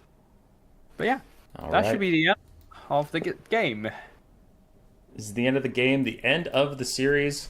Lenormand Cal Harmon taking some pretty Indeed. fun builds, having a good time with it. Third place match definitely gives you a bit of a different stress relief type feel than fighting for the absolute top when you're just at this point putting on a good show, making sure your honor remains intact, those sorts of things. I don't actually know if the Ladies Quest even has a cash prize. I think it might just be an honor tournament where it's like, if you win, good for you. But yeah, so both the players taking some spicy builds, some spicy matchups, not just Dark Elves and stuff. And I did not see any Chaos Dwarves. I don't know if Hanniden's is the one I usually talk to about setting this whole thing up. I don't know if Hanniden's banned them outright because the tournament started before Chaos Dwarves came out, so he didn't want the meta to change halfway through. But kind of surprising that in the BBB tournament yesterday, we also didn't see Chef or Lenorm really take Chaos Dwarves. So it's interesting that I haven't seen them. I feel like the Chaos Dwarf meta is still not stabilized yet, other than the obvious OP unit. So they probably, the players don't want to risk playing newer, less familiar factions in different matchups and risk it. Like especially in BBB Season 1 where you have a cash prize on the line. So yeah, probably everyone just trying to play safe. But yeah. And are you streaming Chief versus Central Scrutinizer Saturday? Yeah. Okay, I was wondering who ended up streaming that. I am busy Saturday, but if you want to see more BBB Season 1 action, there is that channel you need to subscribe to, BBB Official. I just said it. I know. As in Repeating it. Okay. And Okay, cool. Tacticalitch. Thanks. And Thanks. Dov plays. We cannot forget the Dov who in fact plays. Because he's also been casting some BBB stuff. He's another good land battle caster. And if you're looking for more, since we're doing shoutouts, if you're looking for domination content, there's obviously Turin, but also our boy RTK's Platypus. Support the community, help everybody grow, get more tournaments out there, more content, get more people playing the game. That's what I got. You got anything else? We need more multiplayer players. We do need more multiplayer players. It's such a great game. Yeah, that should be it. And yeah, thanks for having me here. Should we go through the army performances or shall we just nah? I already pieced out. That's fair. My But stream's yeah, looking thanks. at a list of multiplayer lobbies right now. Yeah, thanks for having me here. It's good to be here again. Like, just gonna be honest. Like, I learned a lot of like. You say you learn casting from me, but I also like learn a lot of like live streaming tournaments from you. So like, this feels like a nice little experience chatting to you here. Like, Anytime, man. Anytime. Yeah, I did learn. That was a fun fact a long time ago, but I did watch your videos when I was trying to figure out how to cast games. Because I used to just be a tournament player, and I wanted to play. I had some fun ideas for tournaments, like Gladiator tonight at 7 p.m. I had some fun ideas, but no one was running those. Everybody's just running standard tournaments, so I was like, I'm just going to do it myself. So I had to learn how to cast and stuff. So I watched a lot of your content for that. that's actually also partly my rationale for starting my channel because I used to live in Hong Kong, yeah. So, but the time zone just doesn't match with everyone in the Europe or the US. So, I was like, okay, I just have to do it myself, for me and for the Australian players, I suppose. And yeah, that's how we ended up here, I suppose. But yeah, also one thing, since watching your tournament casting, I did pick up the bad habit of swearing on stream. So, My bad. Yeah, I am a potty mouth, but we're working on it. Golden Floof is telling me, if you need something to play in while you're listening to Tacticalitch cast Chief versus Central Scrutinizer Saturday, I believe around the same time my new player tournament will be going on Total Tavern. So there's that. Okay. You can play in that, listen to some high tier player content while we all have some noobs getting stomped. And if you join me real quick, not you, Glitch, you already know about it. If you are a new player and you're scared of joining anything, left screen, in my Discord, which you can just join, there's this Rat Ogre role. It just signifies you as a new player, and it gives you access to coaches who play all the factions. So anybody on this list, you scroll down to what you're trying to learn. Grand Cathay, for example, you could message Bowmore or Trader GG, and They can talk to you about what units are good and bad and generally what lords you should use and those kinds of things. You can also just hang out in the Hell Pit chat, talk to other new players, or play best of ones against other new players. It's similar to Quick Battle, but you know the other person isn't going to corner camp you, isn't going to forest camp you, those kinds of things. We are trying to pump up our new player numbers, so there are those. Also, we do hold a weekly new player tournament called the Hell Pit Tournament. That's what we got. All right, for real this time, I'm ending the stream. No more plugging, no more being friendly, none of it. Time for me to go as well. I gotta eat. All right. See you all, everyone. Bye.